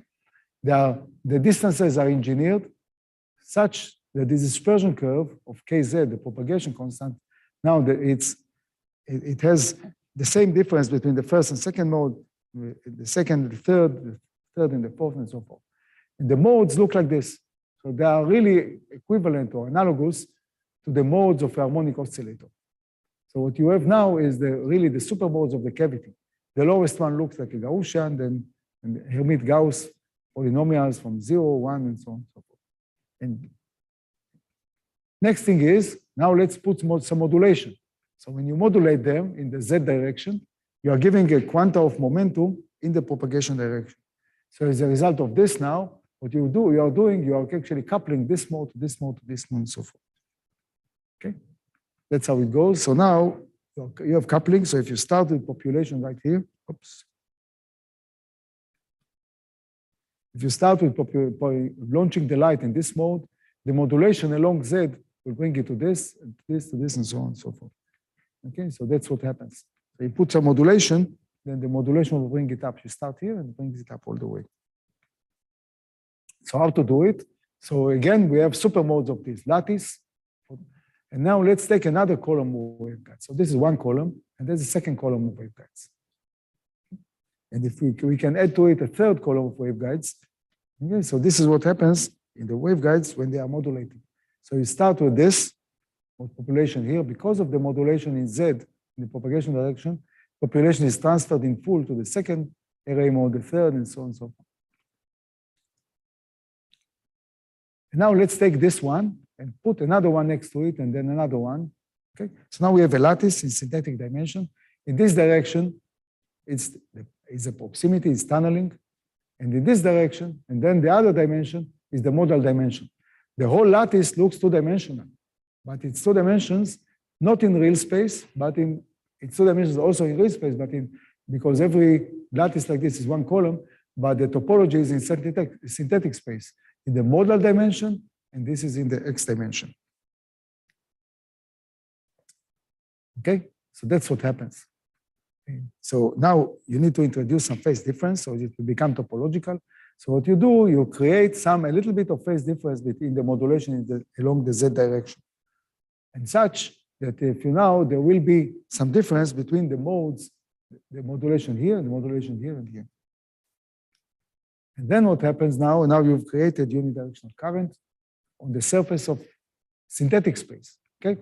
So if I am to think about this, let's say that we start here. So we populate the lowest mode. Lowest mode means the light in this column, they are all in phase. It's the lowest mode. Now you start to tunnel in the lowest mode to the left. You tunnel to the left, all the population goes to the left. By the time you are here, now you start to go up the modal ladder, which means that the first mode couples with the second mode that is antisymmetric, and then the second to the third, which is again symmetric, and then the fourth, which is antisymmetric, you'll go around and around. By the time you get to here, you tunnel all the way to the right, and then go down the modal ladder back to the first. It's a bit tricky how to insert edges to this system, but you can do it by having something that is highly reflecting, so you can't really go beyond the highest mode that you define for your system. Okay, so how does it look? So this is how it looks. First of all, in synthetic space. So what you see, we start in synthetic space by populating this line, okay? Which means that the light here is in the lowest mode of synthetic space and in this column of waveguides at the far edge, okay? In real space, lowest mode means that it has some Gaussian envelope, okay? All in phase, it interferes constructively right here at this point, okay? Ideally, it should have been maybe centered around the center, but never mind. Now it starts to go here. So now from this mode, you tunnel across the array.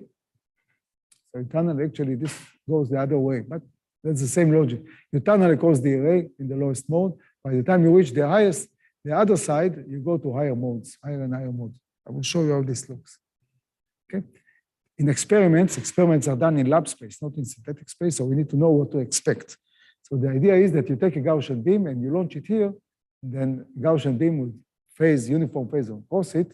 What it will do is it populate this edge. Why? Because everything is in the lowest mode. It populates the right-hand side of the lattice. And then you move it here. Then what happened to it is that it moved a bit. It moved a bit to here. And what you've seen now is that to move it a bit here, what you need is to move the light a bit to the right. And let's see how this goes. Okay.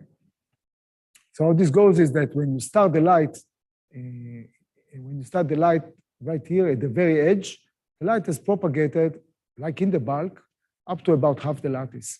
So when you started it a bit shifted, like here, then it went all the way to here. So that's what you expect to see in real space. And the simulation also shows that. Never mind the simulation now. Now, how do you know if you climb the modal ladder?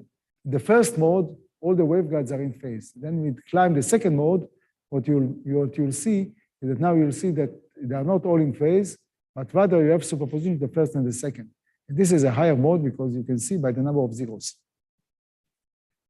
Simply count the lobes. That's the idea, okay? So the idea is that you start by launching the light here, the input here, and then you start to go little by little, and then until you make a loop. When we did this experiment, it was published in Nature and it's nice.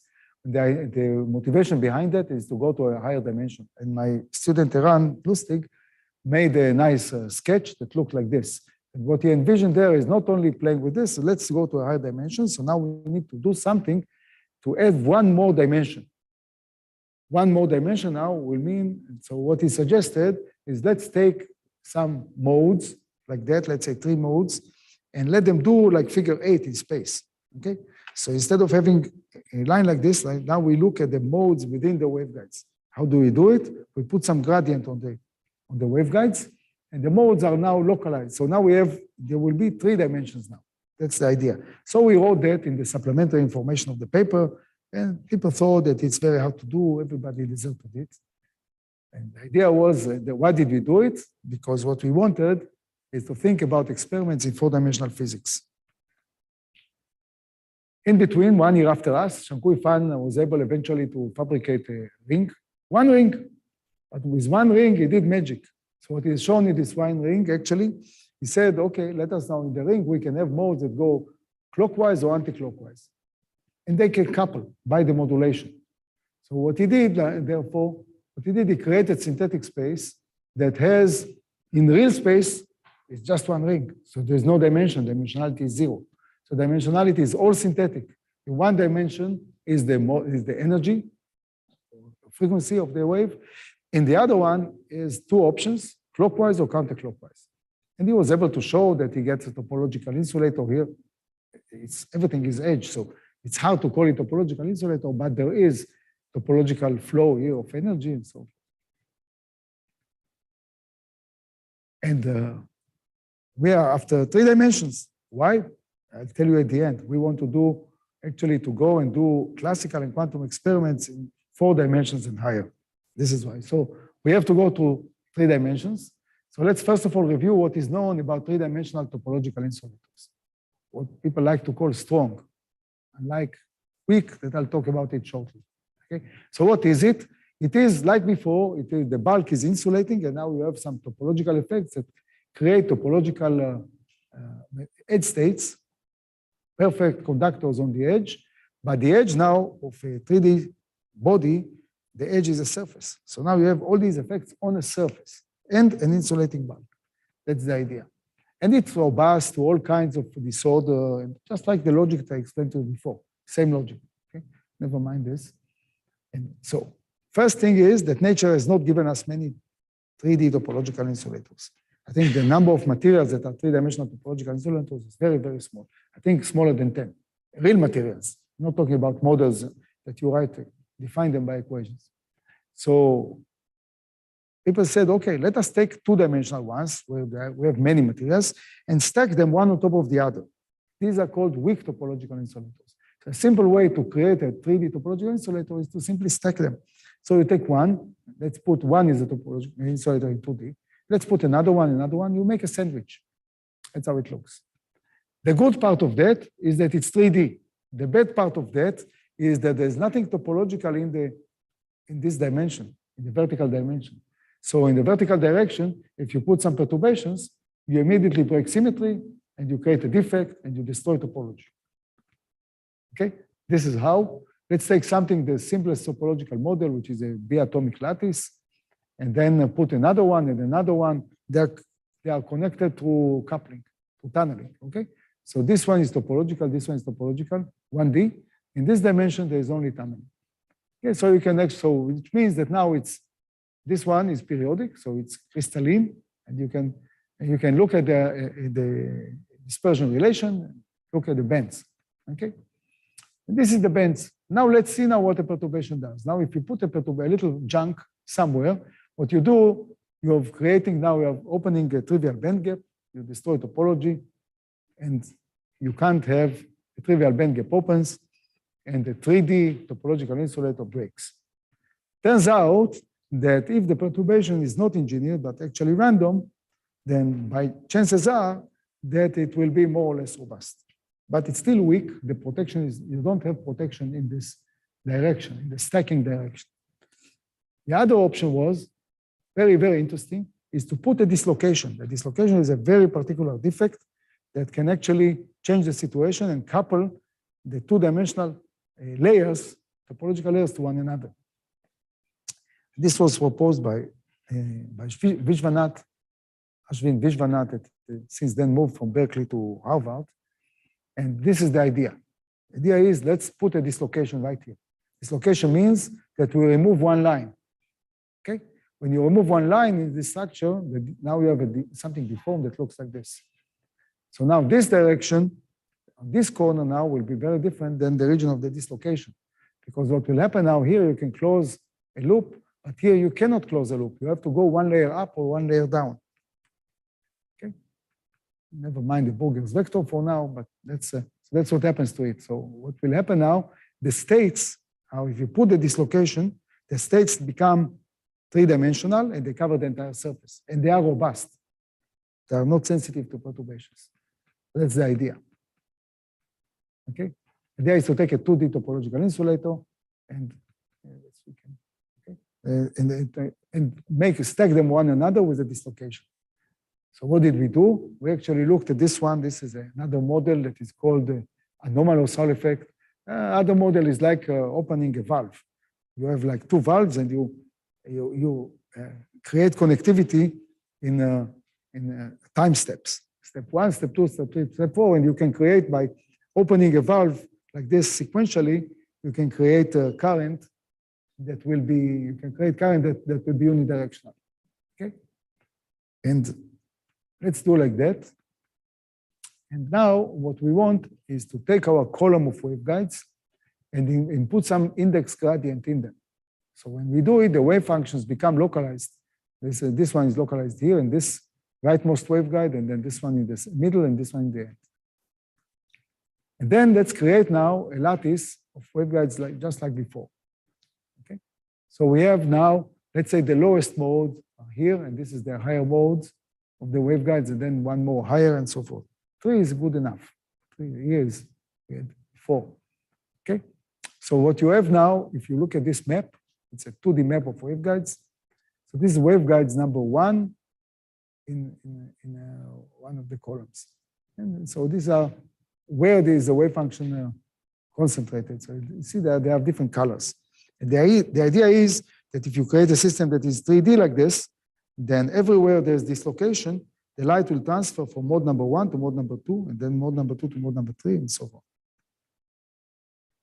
If you look at this theoretically, what you find is that you have now a topological band gap like this, and the dislocation removed the degeneracy of the edge states.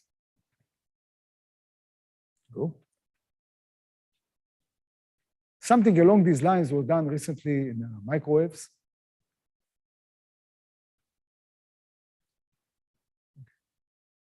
And this is how the idea of the dislocation looks like. Okay. Maybe I'll go first to here. So when you have a dislocation right here, what it does, it actually forces you to move from one layer to the next. Every layer is a mode. So that's what happens to it. So let's say that you start here. So here you are, okay, or let's start here. Let's start at mode number 3. So mode number 3 starts from here and you go around the loop. You stay in mode number 3, okay? By the time you get here, now you have a dislocation. Dislocation couples mode number 3 to mode number 2. So you go down the ladder and then you do so here you do a circle. go around, and then you go down the ladder to mode number 1, and then the ladder to mode number 0, the first mode. Okay, so the way to implement it is to create arrays of waveguides like this, and there's a dislocation right here. See, there's one missing. And this is how it looks between just the first and second mode. You can see what happens, that if you start here, go around, this direction is the site, and this direction is the waveguide frequency, and you go around, and you go here, and then you go down to the first mode and go around. Let's see what happens at the dislocation. The dislocation, you start with this, let's say in mode number 2, and at the dislocation itself, you transfer to mode number 1. Something doesn't work in the movie here, because what you should see is that it goes from something where near the waveguide, it is antisymmetric, or it's located in the second waveguide, and in mode number 1, it's located in the first waveguide. That's the logic behind it. Okay. So again, this is how we engineer it, and the idea was that we do a system like this. This is a bit of an exaggeration, but we are able to have 3 modes like this, and we start with the highest, and the light goes around tunnels, and then goes up goes in the modal ladder, goes around the rate dislocation, it goes down to the central waveguide out of the trio, and then to the first. If everything goes okay, it will be hopefully accepted very soon. This shows you the experiments, how they look like, okay? This is how you distinguish between the mode, the waveguide that is in the center, and this is the waveguide that is in the uppermost. And so this is like waveguide number 1. You see, it's asymmetric to the up, and this is in the very center. So the third one is when light is at the bottom. And it goes around the dislocation this way. And what you can see here is actually how this dynamics is. When you launch the light at the proximity of the dislocation, then what will happen to you, you transfer from the middle waveguide to the rightmost waveguide.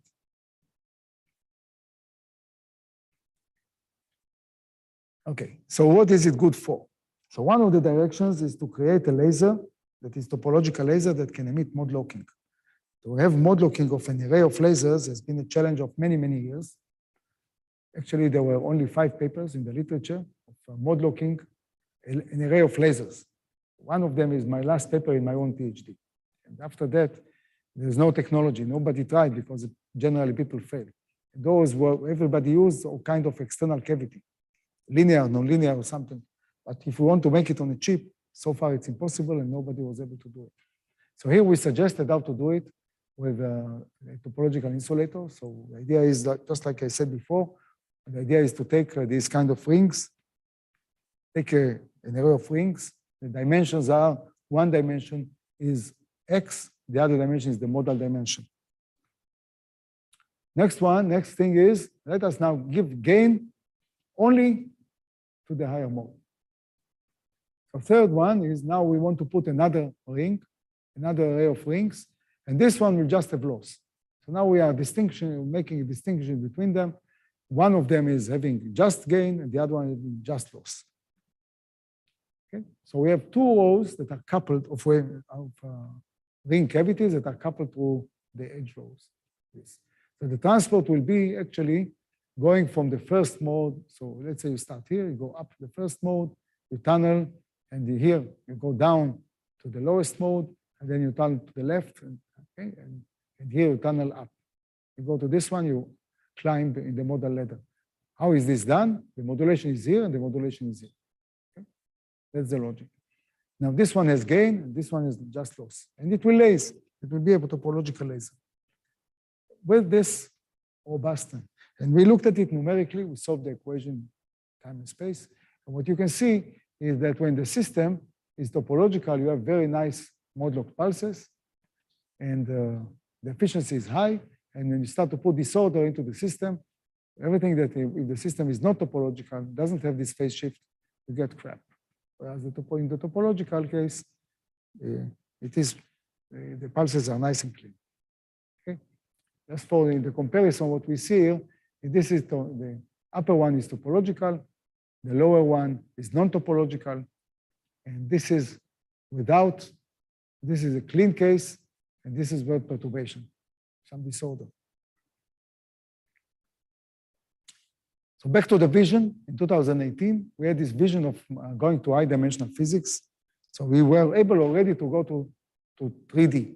And now we're thinking about the next one. It's not going to be easy, but we are thinking about 4-dimensional physics. And there are several others. For example, another one of using synthetic dimensions, another idea is to create a lattice that is PT. So there's parity time symmetric. So this region has gain and this region is loss, and it's engineered in a smart way. Turns out that here now you will have some interesting coupling in the modal dimension, artificial gauge fields. Another one is to look at connectivity, long-range connectivity. So in the modal space, you can do 2 modulations. One of them will couple you to your neighbor, and the other one will couple you, let's say, 5 modes away. What you want to do then? You can look at topological effects. You can look at disorder, Anderson localization with long-range connectivity. There's a lot of interesting physics that one can do. All of that remained in vision. But the novel idea really is an idea that my student, Eran Lustig, suggested, and this is how it looks. Let's think about taking an atom, a 2-level atom, and look at the emission of the 2-level atom into a 1D lattice in synthetic space.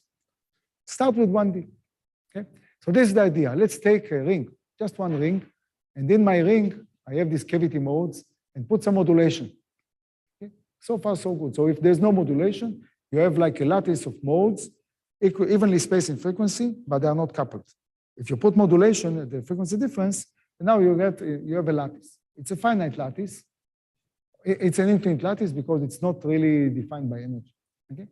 And now what we will do, we will take one atom, 2-level atom, in the resonator. Okay? And the atom can emit only at a particular frequency. So let's say the atom can emit at frequency omega 0, just to this one, to this cavity mode. It cannot emit to the others because it's not resonant with them, just to this one. And let's see what will happen, okay? In this 1D lattice and an atom, a 2-level system. So that's the model. So if you want to go into the equations, that's the model that we have. Never mind so much the model, I want to talk about the intuition. So this is my atom. If there's no coupling between the modes, there's no modulation, the atom does Rabi oscillations with the cavity mode that it can emit into. All others, it cannot emit into them, because it's not resonant. But now, when you turn on the modulation, and you start with the atom emits into this one, but it's immediately coupled. So what will happen is that the light is now, because of the modulation, that photon is transferred sideways to higher and lower frequencies that are equally spaced. By the time it reaches the edge, it bounces back. So if this was an infinite lattice, there's actually an analytic solution of the dynamics. The atom will emit here, and it looks like a Bessel function, but it's finite. So it reaches the edge, and then it reflects back on itself. And now we have some interesting dynamics interplay between the atom. By the time this cavity mode is still again populated, it can couple the light back into the atom and start Rabi oscillations. So now we have Rabi oscillations playing with also transferring population in the lattice. So one of the questions that we ask is, okay, what is the probability of finding a photon in the cavity and the atom in excited state? And it turns out that there is some optimum.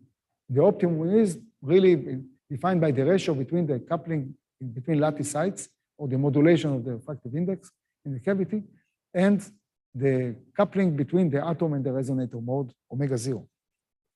So there is optimum right here. The next thing is that we looked at is something that is called the non-emission topological skin effect. Turns out that with some population, with some specific modulation, you can create that all your lattice modes, all of them are on the edge.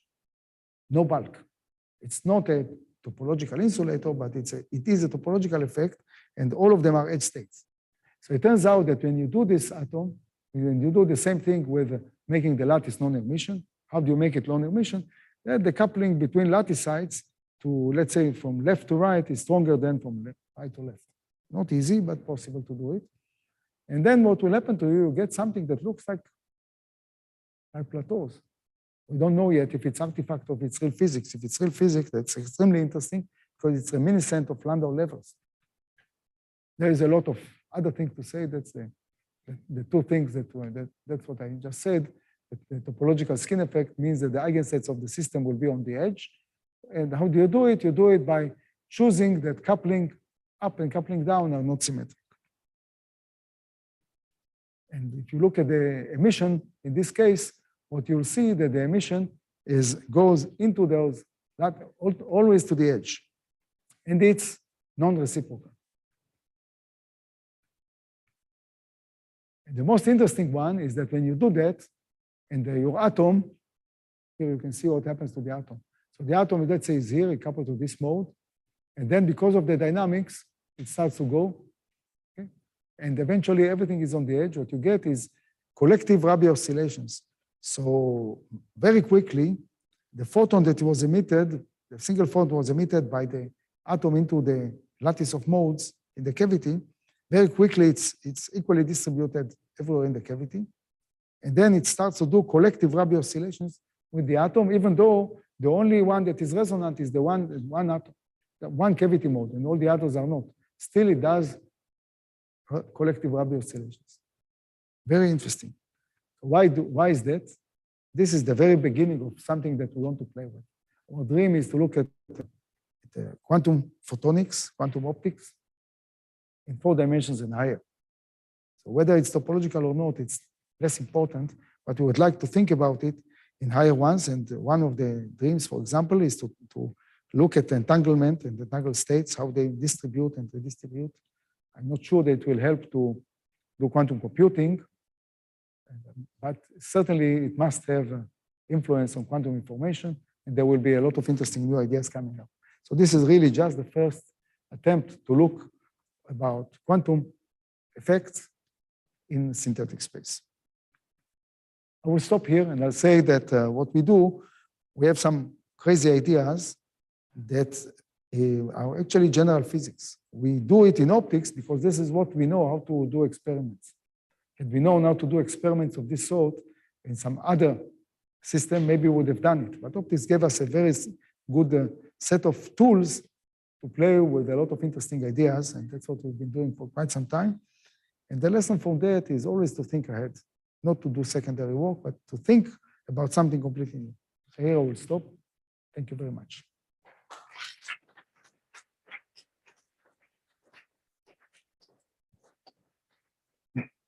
Thanks for the very interesting talk. Are there any questions? Lots of questions. Start closest so I don't have to walk as far. Yeah, thank you, Modi. This is really interesting. One question that came to mind with the synthetic dimensions that you were working with, at least for some of the initial experiments you were doing, the synthetic dimensions were mapping to spatial dimensions, like for instance. No, not the 3D. 3D, the 2D, yes. In 2 dimensions. 2D, yes, but the 3D, the one that we have now under review in in nature, it's not. In real space, we have just X and Y. Z we use instead of time, okay? So it's just X and Y, but what we did, now we wanted to create one more. So one more is we have every column like this, we have like 3 waveguides with some gradient, okay? So now we look at which of the waveguides was populated. So gradient means that now you can populate in the rightmost waveguide, the middle waveguide, and the leftmost waveguide. And you have a whole array of these trios. So you have a trio, another trio, another trio. Okay, so now the spatial dimension is still 2. The third dimension, the propagation dimension, is instead of time, we use it to couple between modes. And the synthetic dimension, now we have 2 synthetic dimensions and 1 real space. So of course, one of the things that we think is to employ also the modes in Y. If we employ modes in Y, it's 1 more. So instead of having just 3 waveguides, let's say that we have like a little matrix, 3 by 3. Okay? So every time we have a bunch of 9 waveguides, 9 waveguides, 9 waveguides, that will give us 1 more dimension. So there is a lot more that you can do. Follow-up question was, could you use the energy again arranged? Absolutely. There are a lot of things that you can use. We found this convenient because it was easier to fabricate. It was anyway complicated. But there are other ways, certainly, other options.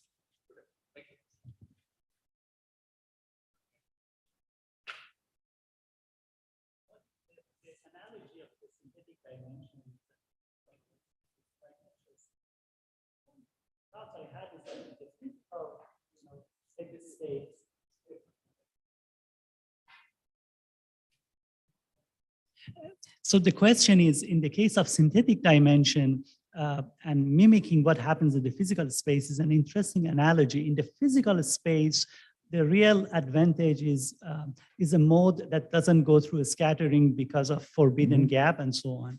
But when you move in the synthetic dimensions, you actually take energy to go to other states, isn't it? Is there a way? So at the end, are you? So it goes like this. Okay, so for example, we have the paper in PRL that shows how you can do it, synthetic dimensions that are evolution invariant. So how do you, I will just illustrate it. How do you do it? What you do is you take like an harmonic oscillator and you move it in space. In other words, instead of having an envelope of harmonic oscillator, let's move it at some diagonal. It turns out that now you have two dimensions. One of them is that, so you have, okay, so you have a chain of harmonic oscillators. There's one here, and there's one here with the center slightly shifted, another one center slightly shifted, and so forth. So now you will have the modes of harmonic oscillator, okay, in each column like this. So you have, okay, and in this direction is the coupling between the harmonic oscillators.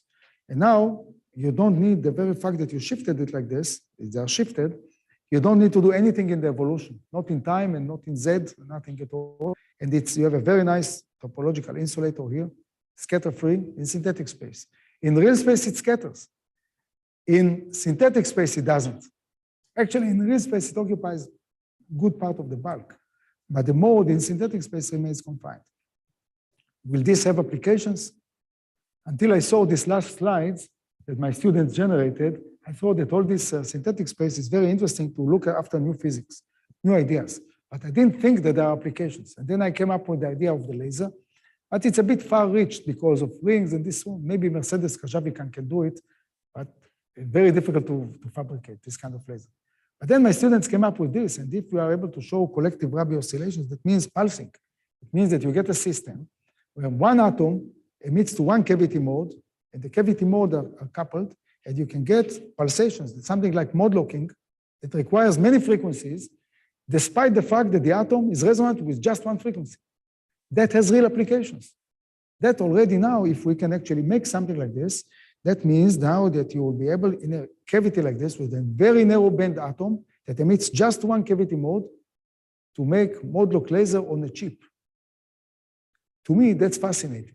You know, that's something that today, if you want to do mode lock laser on a chip, what you need to do is you need to make sure that the atom emits to all the cavity modes. Otherwise, it will never mode lock. So this is an interesting trick. We will go for it. So there are actually applications. I think. So you showed this 4 levels, and it looks like a shopping mall with escalators going down and up. It wasn't quite clear what is a spatial mode and what's like a virtual mode or a dimension, but bringing it close spatially in whatever space will result in some sort of in-scattering, backscattering, just like normal topological insulator. The bulk modes can scatter into the edge modes as well, right? Yeah, we are actually, this is what we are using. So we made sure, okay. So it goes like this. What we have is rows. We have a row of waveguides, okay? The waveguides, the row of waveguides, what it has is like supermodes, modes of a periodic system. We engineered it in such a way that they're equally spaced. In terms of what you would call energy, we call the propagation constant, they're equally spaced, such that modulation in Z will couple them from one to the other to the other. And then we have another row. And the proximity means that now they can couple, but the mode number 1 in this row and mode number 2 in this row are not talking to each other. Why? The modes are orthogonal basis. So they cannot transfer energy. Another way to think about it is that what really couples the transport here is the modulation, but the propagation constants are different between the different modes. So phase matching momentum conservation means that they will not couple. So in order to couple them, you need to do something. Okay, the first and the second mode in each one are not necessarily coupled. So they are coupled through the modulation. That's why we put the modulation, a specific particular frequency along Z, which is like modulating in time, and we transfer. But it happens to the entire, so when we have then later on to go to the third three-dimensional, we have trios. So every site is now not one waveguide, but 3 of them. But the propagation constants of all 3 are shifted by exactly the momentum quanta of the modulation with respect to the next trio, the next trio, the next trio. So therefore, the trio here and the trio here will couple only if it's the same waveguide, the same mode. Otherwise, they don't. So these are, yeah, it's a bit tricky. Why? Our mind is maximum 3D. But to envision this, you need more because you have also the evolution like Z, which is time. So you need to think about it 4D. We should do a better movie to explain this. It's a bit tricky to envision. But all this lack of scattering really happens. It's protected and you put disorder and it doesn't scatter and it goes unidirectional and everything. I think we have time for one more short question and then.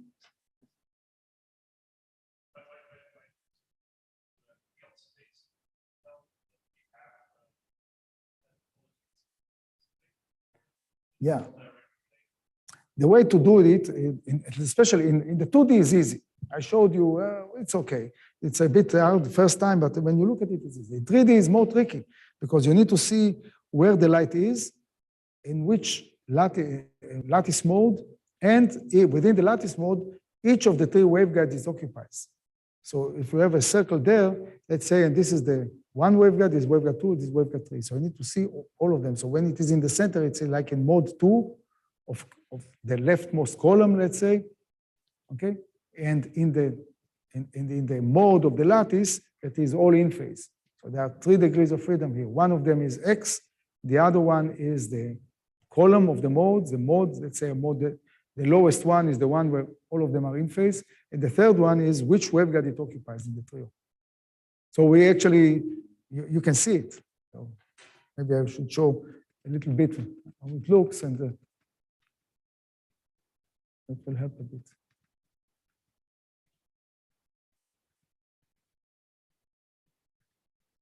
Just a moment, I will show you just one, and then you'll see. For example, you can look at this one, okay? So when you see here, okay, look at this. This is now occupying the waveguide in the trio. Each circle is 3 waveguides. It occupies the one in the center.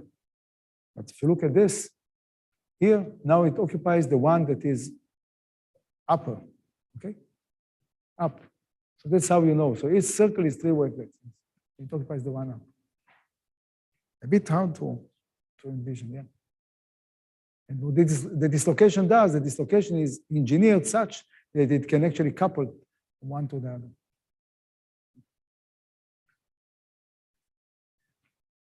Okay, let's thank our speaker one more time and we'll take a short break and maybe reconvene around 11:30 for a panel discussion. Oh. 11:20. 7 minutes. Go fast.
Oh, reasonably. Not yet. Maybe not yet. Okay.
All right, guys, let's start wrapping up discussions and we'll begin our panel session.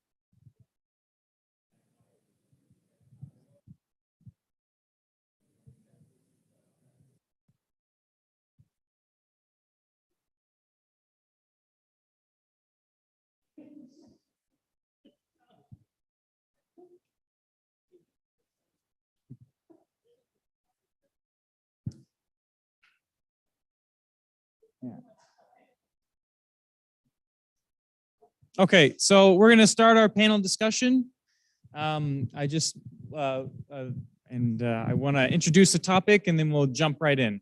So the discussion mainly will be focused on nano and quantum and how it meets and merges with machine learning. And let me introduce our panelists here. We have Chris Brinton, who works at the College of Engineering in Purdue. Ali Shakuri, who's also works at the engineering department, was the director of Berk. Mori Segev, who you just heard speak, and Professor Shlive, or Dr. Shlive, Vlad Shlive. So, and with that, I guess we'll jump right into it. So maybe a quick starting question, an easy one, is so there's the idea of this panel is to discuss quantum and nano and how it meets with machine learning. So maybe you can go through each one of you and talk about how in your particular research, how you see the biggest impact of the merging between quantum and machine learning and nano, that is. Yeah, we'll just go on down. Well, hi, everyone. Chris Brinton, I'm assistant professor in electrical and computer engineering. Thank you all for being here today. Yeah, I work primarily in networking and also machine learning. So I work at the intersection of those two disciplines.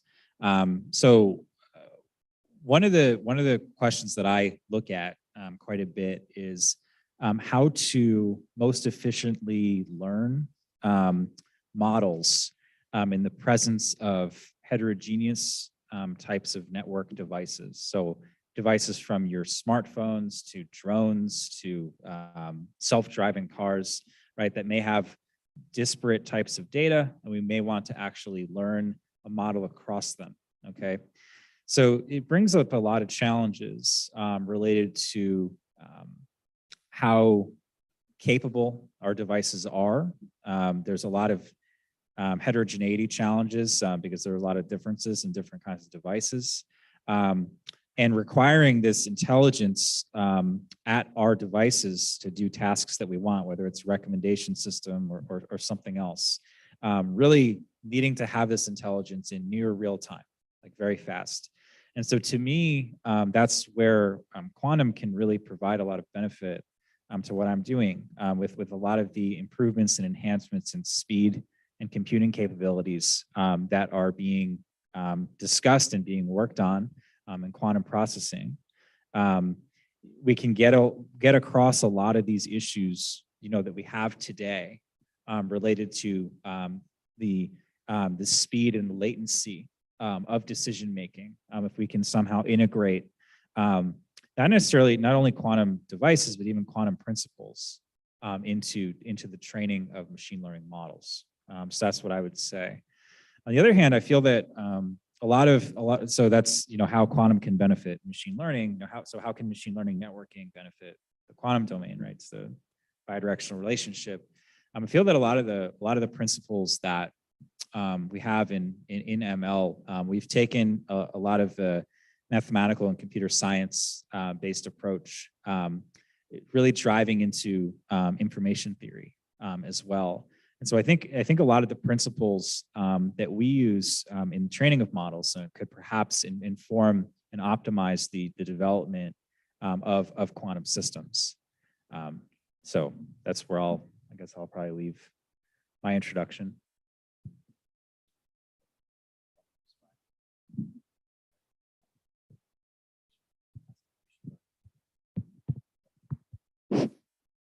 One, two. I guess about the interface of quantum and machine learning, one area that I'm interested is applications of machine learning and artificial intelligence in manufacturing. And I think this could be an area where rather than taking existing solutions in machine learning and let's see how we can do it better or faster or lower energy with quantum, we could come up with some new ways of doing that. Let me explain what I mean. We know that a lot of the advances in machine learning have happened because our access to lots of training data. We know that's a requirement to do a lot of good decisions. That's why automotive, self-driving cars and so on work. You get lots of images of the scenes, you classify them, and then you train the network and so on. What is a challenge in manufacturing is you don't have ready access to lots of data. Each manufacturer make parts. They cannot just put all of their data in a big, online resource because there are sensitive things they don't want to share. And so there is always the issue of confidentiality of some of the data. But it's not that, 99% of the data is sensitive. Maybe it was only a few percent, but they never know what do you do with the data, so they don't want to risk it by divulge it. So one of the areas people have been thinking about is privacy preserving type of algorithm, where without knowing everything about the data, you do some operation and you do some machine learning. That's an emerging area. It's computationally very hard. There's a lot of cryptography and other things in it. The fact that quantum has inherent quantum, I guess, security involved in it, the fact that the wave function collapses when you do something, there may be potential to do some sort of a quantum-enabled AI algorithm specifically for privacy preserving So it's more of a question. There are students here, so maybe you can think about topics related to this. I know there are a lot of applications that could benefit from that.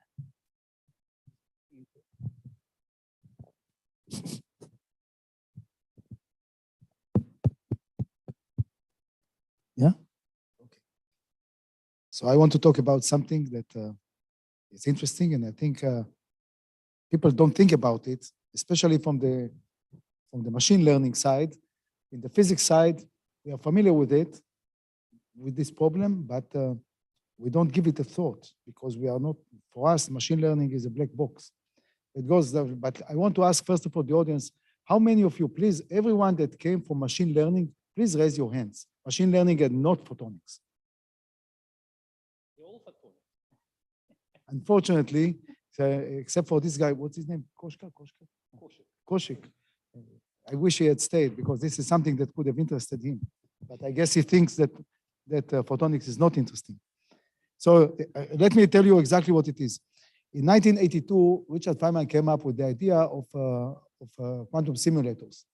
What was the idea? What he said, look, there are physical systems for which we know the equations and we can't solve them.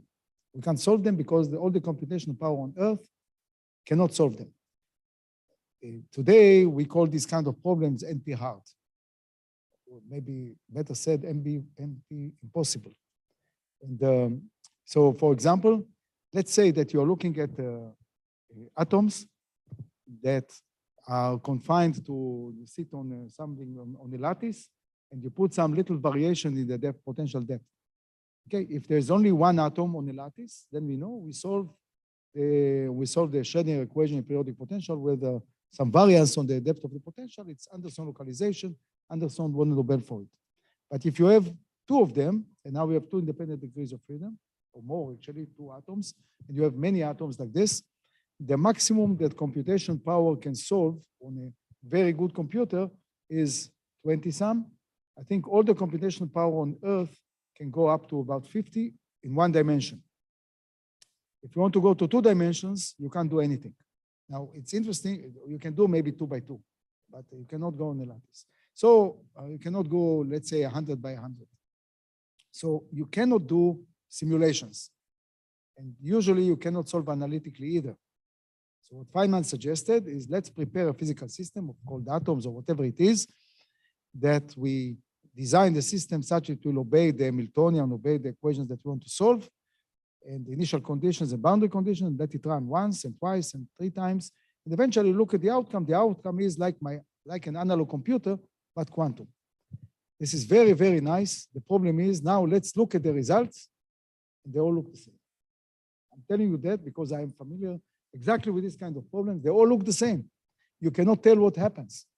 So the flaw in the logic of Feynman is there are particular cases where you can get something actually, but generally speaking, the quantum simulators are such that if you really want to know something unknown, what is happening, let's say in a many body localization, which is a highly debated topic, and you cannot do this kind of experiments on a 2 by 2 lattice that you can compare to simulations. You have to go to something that is on the order of at least,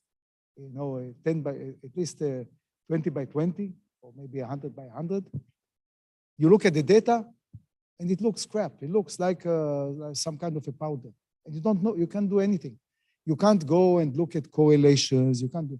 So the big challenge is, let's use what we've learned from computer science, from algorithmics, to try to make sense of it, okay? To go and look at correlations, 2 point, 3 point, so forth, I'm telling you now, generally it doesn't succeed. Why? Because if you go to second order correlations, don't show anything. If you go higher, then the SNR goes down and you get crap. So what to do? So one would think, okay, so we have this machine learning, let's learn. But we can't learn from anything. We can't do simulations. So one would say, okay, let us take a small system of 20 from which we can learn and try from this to know what happens in 2 dimensions. But dimensionality plays a crucial role. So this doesn't work. Let's take a system of 2 by 2 that we can solve in 2 dimensions. Maybe we can learn from this. It doesn't work because more is different. Phase transitions here. So this is a big challenge that I think that all quantum simulators are suffering from it. And the people, what they do is they do something very qualitative. For example, you heard Misha Lukin 2 days ago. He talked about this. I asked him exactly this question, and he started to say, and it turns out, later I asked him, it turns out that there's one point in parameter space where there is an analytic solution. So on that point, they can look at it experimentally. But if you go beyond, you have a conjecture that maybe near this point, it behaves qualitatively similar. That's more or less where you can look at the data and make some sense. But what happens in the old domains of parameter space? Nobody knows. We have to find new ways, new methods of unsupervised machine learning, new tricks to try to make sense from the data in quantum simulators. And what happens to it today is that people look under the light. And that's it. And this is not the way to make discoveries. It is the way to make a simulator around the point, the single point that where we can solve. We have to think beyond the horizon. The way to do it is to start thinking on what can we do with unsupervised machine learning, and maybe to decipher the great amounts of the huge amounts of data that come out of quantum simulators and try to find new physics. To me, that's challenge number one on the interrelation between quantum and machine learning and AI in general. So you see, there are some problems with machine learning and quantum. I just want, well, a little personal experience. When we started to work on using machine learning for nanophotonics, I forgot, it was 5-6 years ago. We were not sure, but we were actually surprised. The expectations turned out to be very well met. Actually, the results were better than what we expected. So no matter what we would touch, we would get really, at least the very dramatic speed up in terms of obtaining results. When it comes down to quantum, as I mentioned in my lecture, I think a smart way to process information, and machine learning is one of that, even though there's all these problems that what you mentioned. And I actually also tend to agree. I guess we could learn a lot from like information science. There might be some useful ideas how to deal with the data. But with quantum, we inherently have to deal with very small signals. And if it's like integrated quantum photonic circuitry, it's like million elements, very small signals. So to process this information, you really need to find out smart ways. And machine learning certainly would come here very handy. And maybe it's the only, let's say it's not sufficient, but it's certainly a necessary condition, I would say, to process information faster. So I also would like to mention Ashraf K, maybe that would resonate with him. We're basically witnessing an entirely different situation in terms of what data provides. Like we have big set of data, and machine learning, for example, could be used to train this neural network and getting results based on this data. But the new era is probably coming when this data would enable actually new knowledge, like new physics. So for that, we need probably physics-informed approaches, not like standard ones used, for example, face or voice recognition, but which would be informed about, let's say, the physics problem which you're trying to resolve. And that certainly would make this algorithm by far more efficient. And I would say, at least in the near future, quite significant progress should be in this area. Instead of using standard existing packages developed for entirely different problems, to develop an algorithm which would take advantage of specific physics, or let's say a family of physics problem which you're trying to address. So it's a very important thing. The problem which we faced, for some reasons, computer scientists don't want to do this. I don't know, it's kind of, maybe it's not common for them, or they're lazy, I don't know. When you approach them, so it's kind of like a wall. And what we at least decided to do, so it's much easier to teach physicists about machine learning And then they wouldn't be satisfied with what machine learning offers, because of course there are very powerful things like symmetry, topology, and if you would incorporate it in this algorithm, machine learning algorithm, it would be by far more efficient. So I see and expect lots of progress in that particular area. I hope there are no computer scientists here.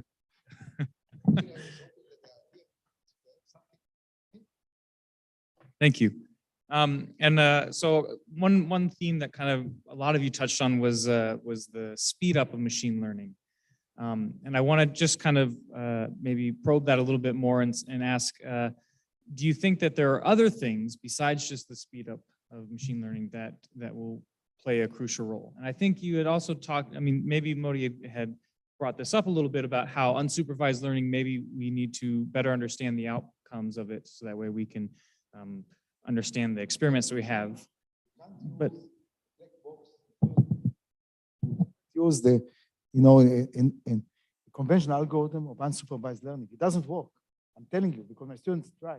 You have to come up with novel approaches that also come from understanding how the data is, what are the prior information that you can assume, and things of that sort. So the way to do it properly is to take people that are actually experts in both the quantum part and the machine learning, or at least the quantum part, they need to know it to the level that they know what the problem is and they understand if the outcome is physical or crap.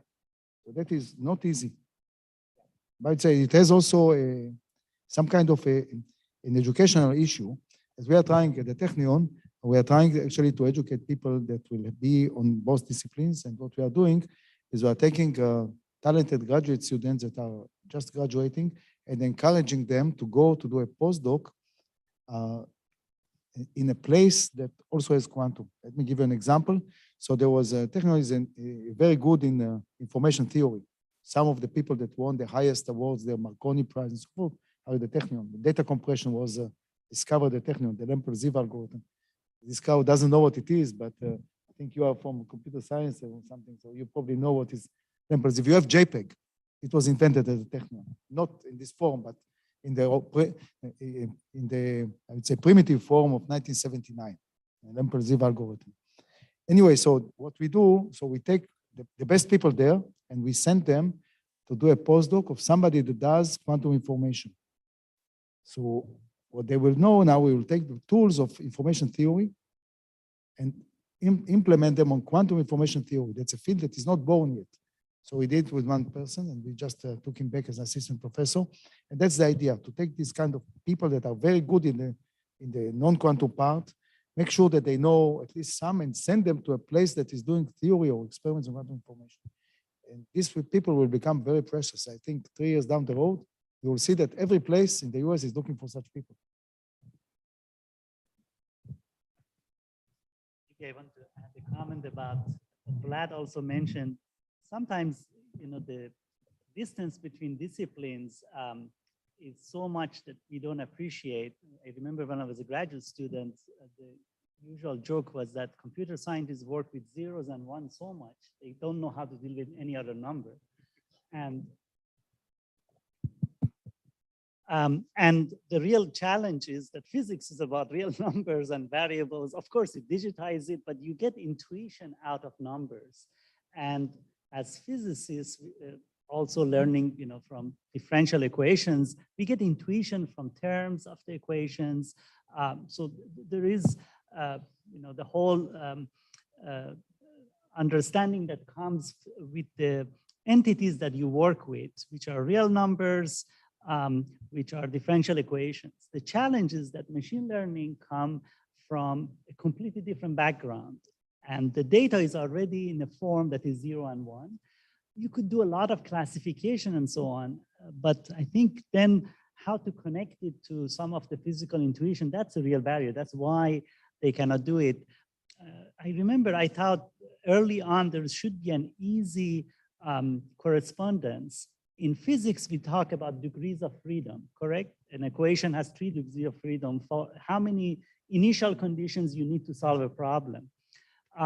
Then I said, well, that's like the amount of information in an equation. So can we quantify equations of physics by using Shannon's law? What is, total number of possibilities and how the number of possibilities for the outcome of an experiment could be described by Shannon's theorem.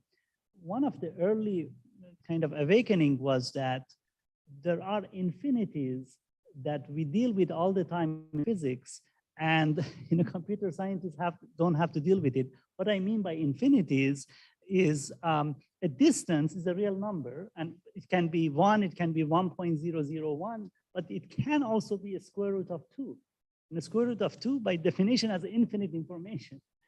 We know how to deal with it because we know how to square it and do other things, but from a computer point of view, there is always this disparity, how to deal with infinite information. So I think this, how to go from view of discrete variables and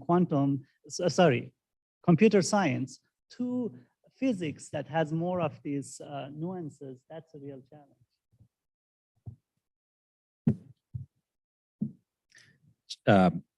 Just to the question about my background, actually, all my degrees are in electrical engineering.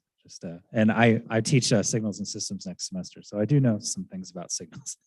But I got it. I actually, one of the reasons I got very interested in machine learning was I guess I saw a lot of the foundations that we tend to do in our side in electrical engineering as potentially being beneficial to that community as well. I wanted to actually address your question, which I thought was interesting, regarding, okay, in addition to speed enhancements, what other kinds of things can benefit from quantum? So in ML domain, there's a trend towards just kind of larger, more complex models. Always neural networks. We want to add more layers, create more complex operations to hope to be able to generalize to different types of data sets, and the results are pretty magnificent. I mean, in terms of what is possible and what can be done. What you always get there, though, is that as you start to add more complexity for the purpose not of course not of enhancing speed, it would tend to slow down speed, right? The reason you do that is to improve your accuracy, right? You do that to improve your generalizability, but that slows things down, right? So by actually improving speed using quantum computing, you can in turn enable more complex models that can probably generalize much better. So if you held speed constant, right, what's the amount of accuracy increase that you'd be able to get? So I think that's another one of the the speed and accuracy, I think, are always very well aligned and related. And machine learning, we tend to say, okay, if we're training a model and it's taking a day, it's like, all right, it's already at 85%. How long do we have to wait then before it's going to be at 90%, or something like that? It's like, well, I need another 3 days. The paper deadline is before then, so you're going to have to stop training once you hit 87%, or something like that. So it's speed actually, I think, is underlying a lot of these problems.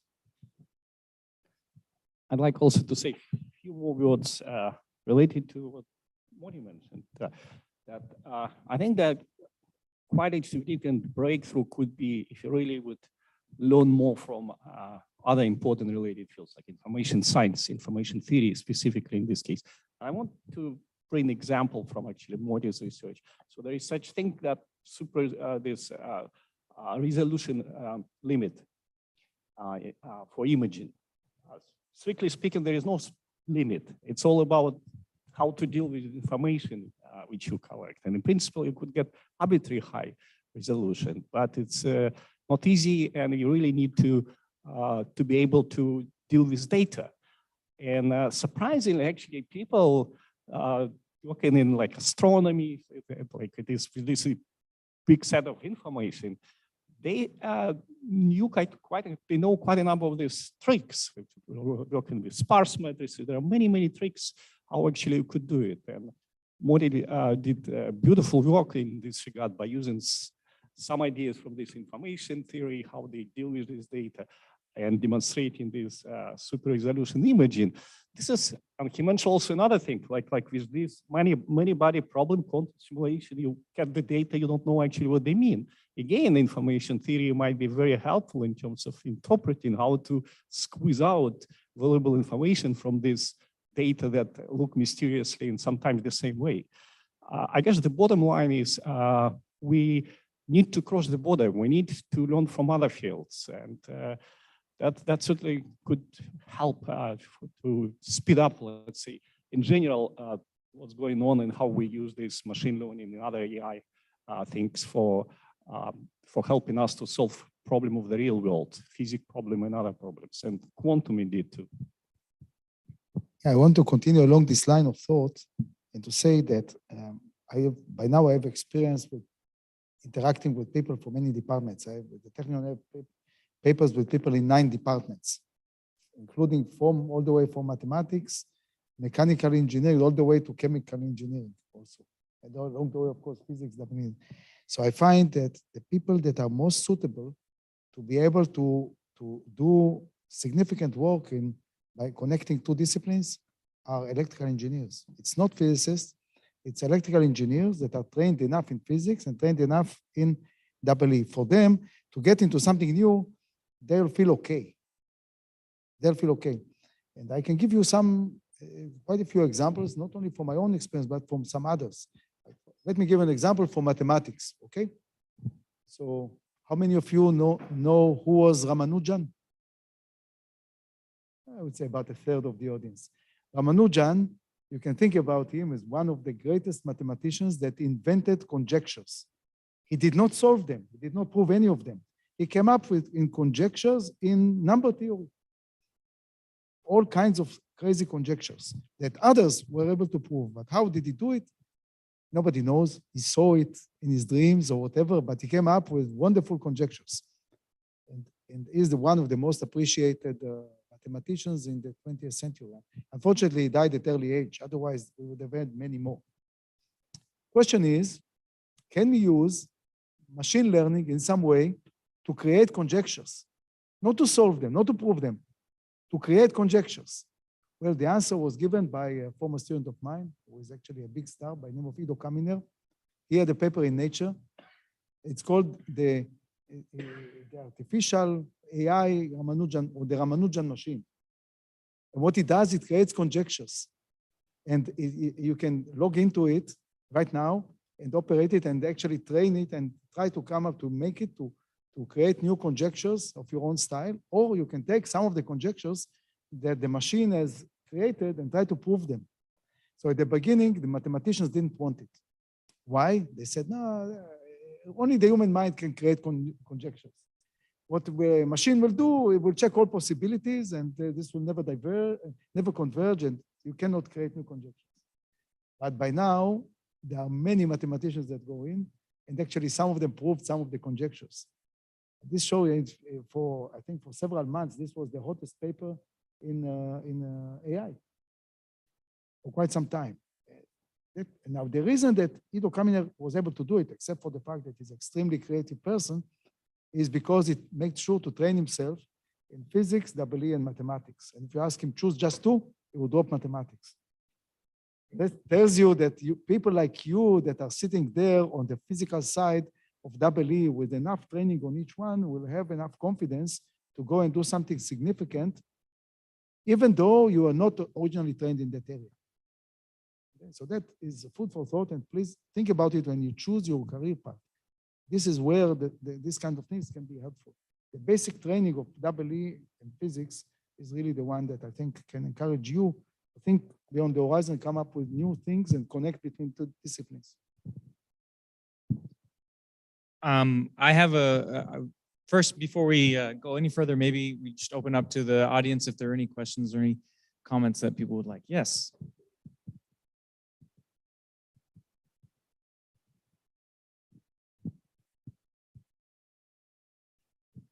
Hi, panel. My name is Surajit. We are talking about AI and machine learning in this discussion. Based on the experiences that I've had in industry, one of the biggest challenge towards implementing machine learning based algorithm has been the data. and the cost of cleaning up data, or cost of collecting data for usage in industry is a big challenge. So do you think, as in the academic forum, is there a need to kind of come up with standards for data collection and for kind of set up how data is collected so that it becomes easy to implement machine learning algorithms, and we are going towards a turnkey sort of an implementation in the future? Thank you.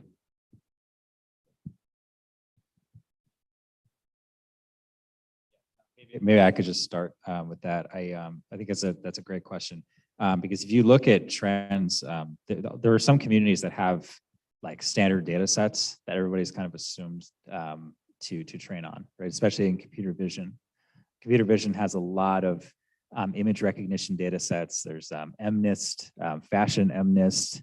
There's CFAR 10, CFAR 100. There's a lot of different of these data sets that exist have been created to test the generalizability, and they're kind of expected in a lot of these machine learning venues that you're testing on these types of data sets. So I actually, from my side in the communications realm and wireless communications specifically, it's one of the things that we've been thinking about is like, how do we create, really a standard data set that can be used to sort of test different methods. And the problem I think that you get, and this may also be true in computer vision, so I'm just speculating here, but in a communications domain, right?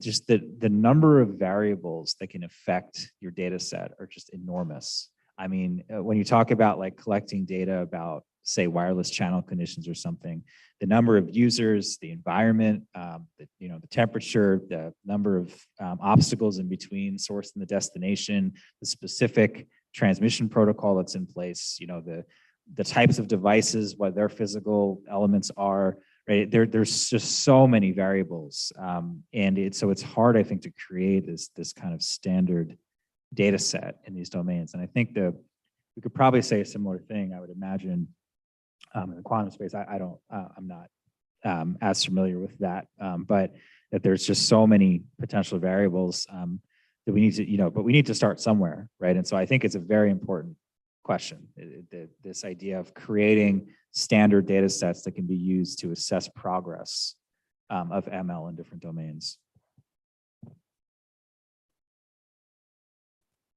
If I could quickly add to that, there is one aspect of it is what is the cleanest and the most standard way you can have data sets that help machine learnings develop.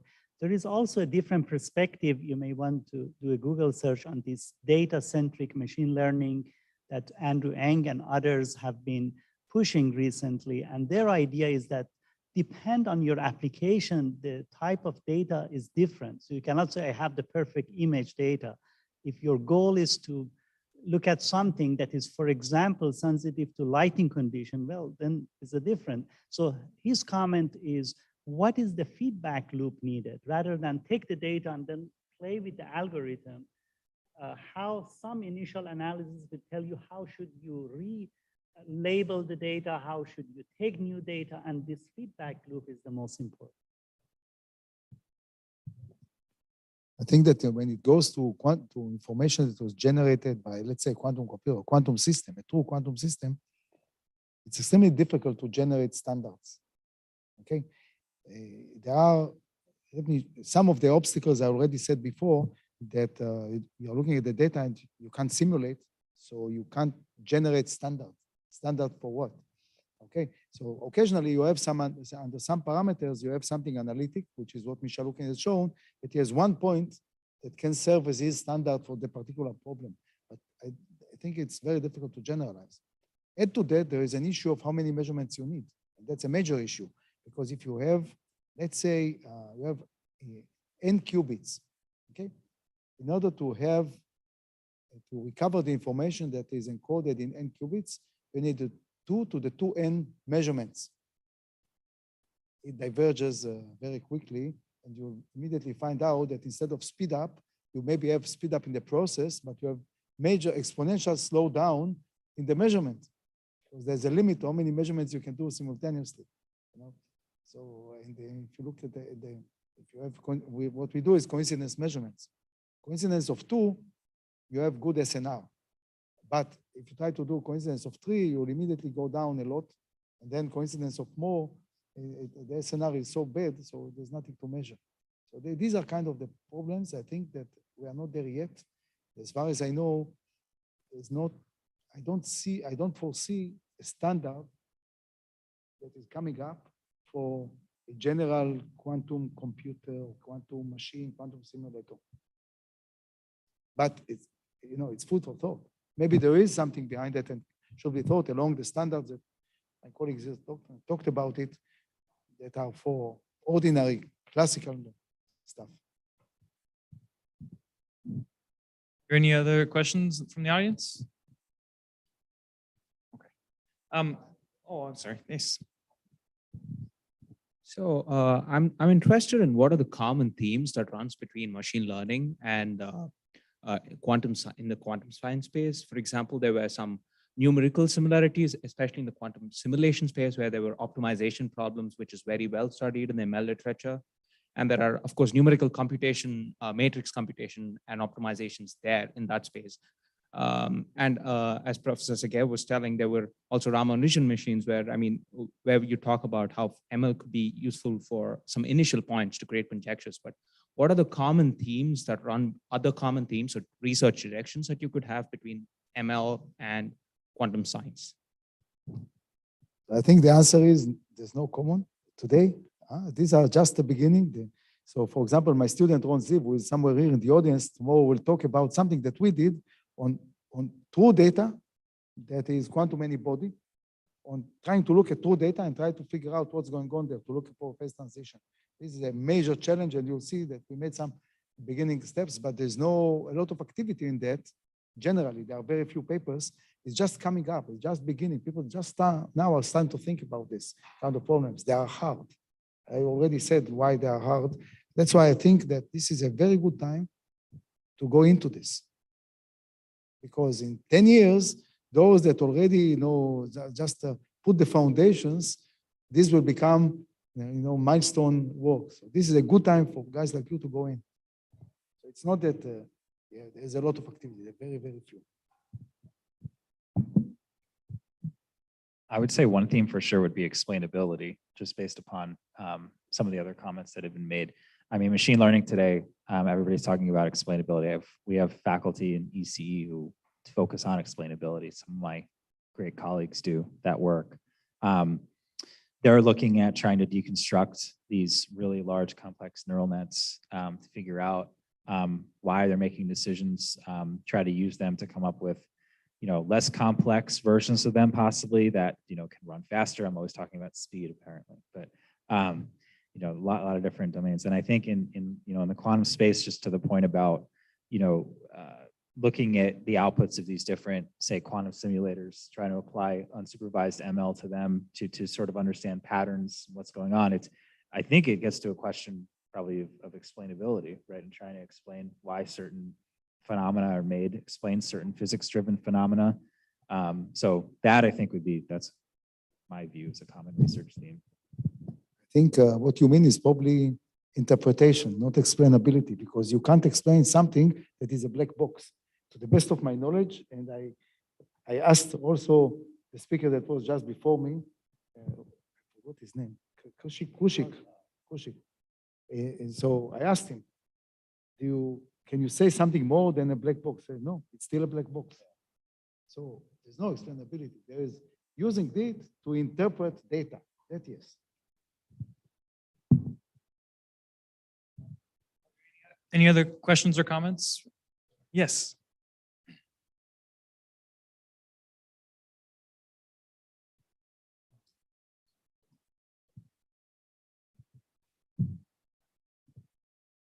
Yeah. First of all, my name is Ashraf Alam. I teach electrical engineering here at Purdue. This discussion is very sort of informative to me, so that this is very helpful. I just want to make a comment about sort of data. There is a lot of discussion about data. I think it is very helpful to look at the data from a broader time perspective. Statistics historically has 3 sort of time steps, time sort of segments. Before 1920, we'd call that model-driven statistics. You develop Gaussian model, and then when the Gaussian model doesn't work, you do Pearson model. When the Pearson model doesn't work, you do double Pearson model. So you continue to make the model complex. From the 1920 to 1980s, this is the phase 2, which is Fisher model. Fisher says that if you don't have good data, your model is not going to help. So all the design of experiments, metropolis algorithms, importance sampling, compressed sensing, all comes from that phase, information theory driven data collection. Then the model becomes simpler because you have actually taken out a lot of quote unquote noise from the data, and thereby you don't need double Pearson anymore because the physics is probably simpler. And the model 3 is this, what we are seeing now, a computer-assisted statistics. Machine learning is a subpart of that computer-driven. I mean, there are all these other types of computer-driven, like MLE techniques and all. What I'm trying to say is that in this third phase, we are again making the mistake of the first phase, that is focusing on the model. We need to learn from the second phase, that is how to get better data informed by information theory, and then I think we'll go to the phase 4, which will be much more compact. The models will not keep exploding. It will be simpler model, but more predictable model. So I'm just trying to say that maybe revisiting the 300-year-old history may have some lessons for us going forward. Thank you. I think it's still on. I think we should have learned from 2 entities from that. One of them is Shannon, actually. And if you know that a lot of the ideas that actually Shannon, entropy, and all these ideas came from physics. And later on, returned to physics. When you looked at phase transitions and all kinds of things, these penetrated back into soft condensed matter and things like this to understand data. What we need is something of that sort in the logic of, so you can call it quantum information theory, that to lay the foundations. The other one, so this is one entity that I think we should think. The other one is 42. 42, you know who was 42? 42 is the answer that the computer gave to the Hitchhiker's Guide to the Galaxy. When you think about quantum simulators, what we get today is 42. They give us something, we look at it, and we don't know what it is. 42. So that's, I think, it's I would call it an entity, because this guy that wrote it was a visionary. He understood that having a strong computer is not enough. That's the challenge there. So I would say that if you have time, come tomorrow to listen to my student, when we are trying really to challenge this kind of the problem at the very root of what can we say when we don't know on data from quantum simulators. Are there any other questions from the audience? If not, I think that's probably a good time to wrap up. I know everyone's hungry, and I don't want to keep you from your lunch, but maybe we thank our panelists for their insight. Yes.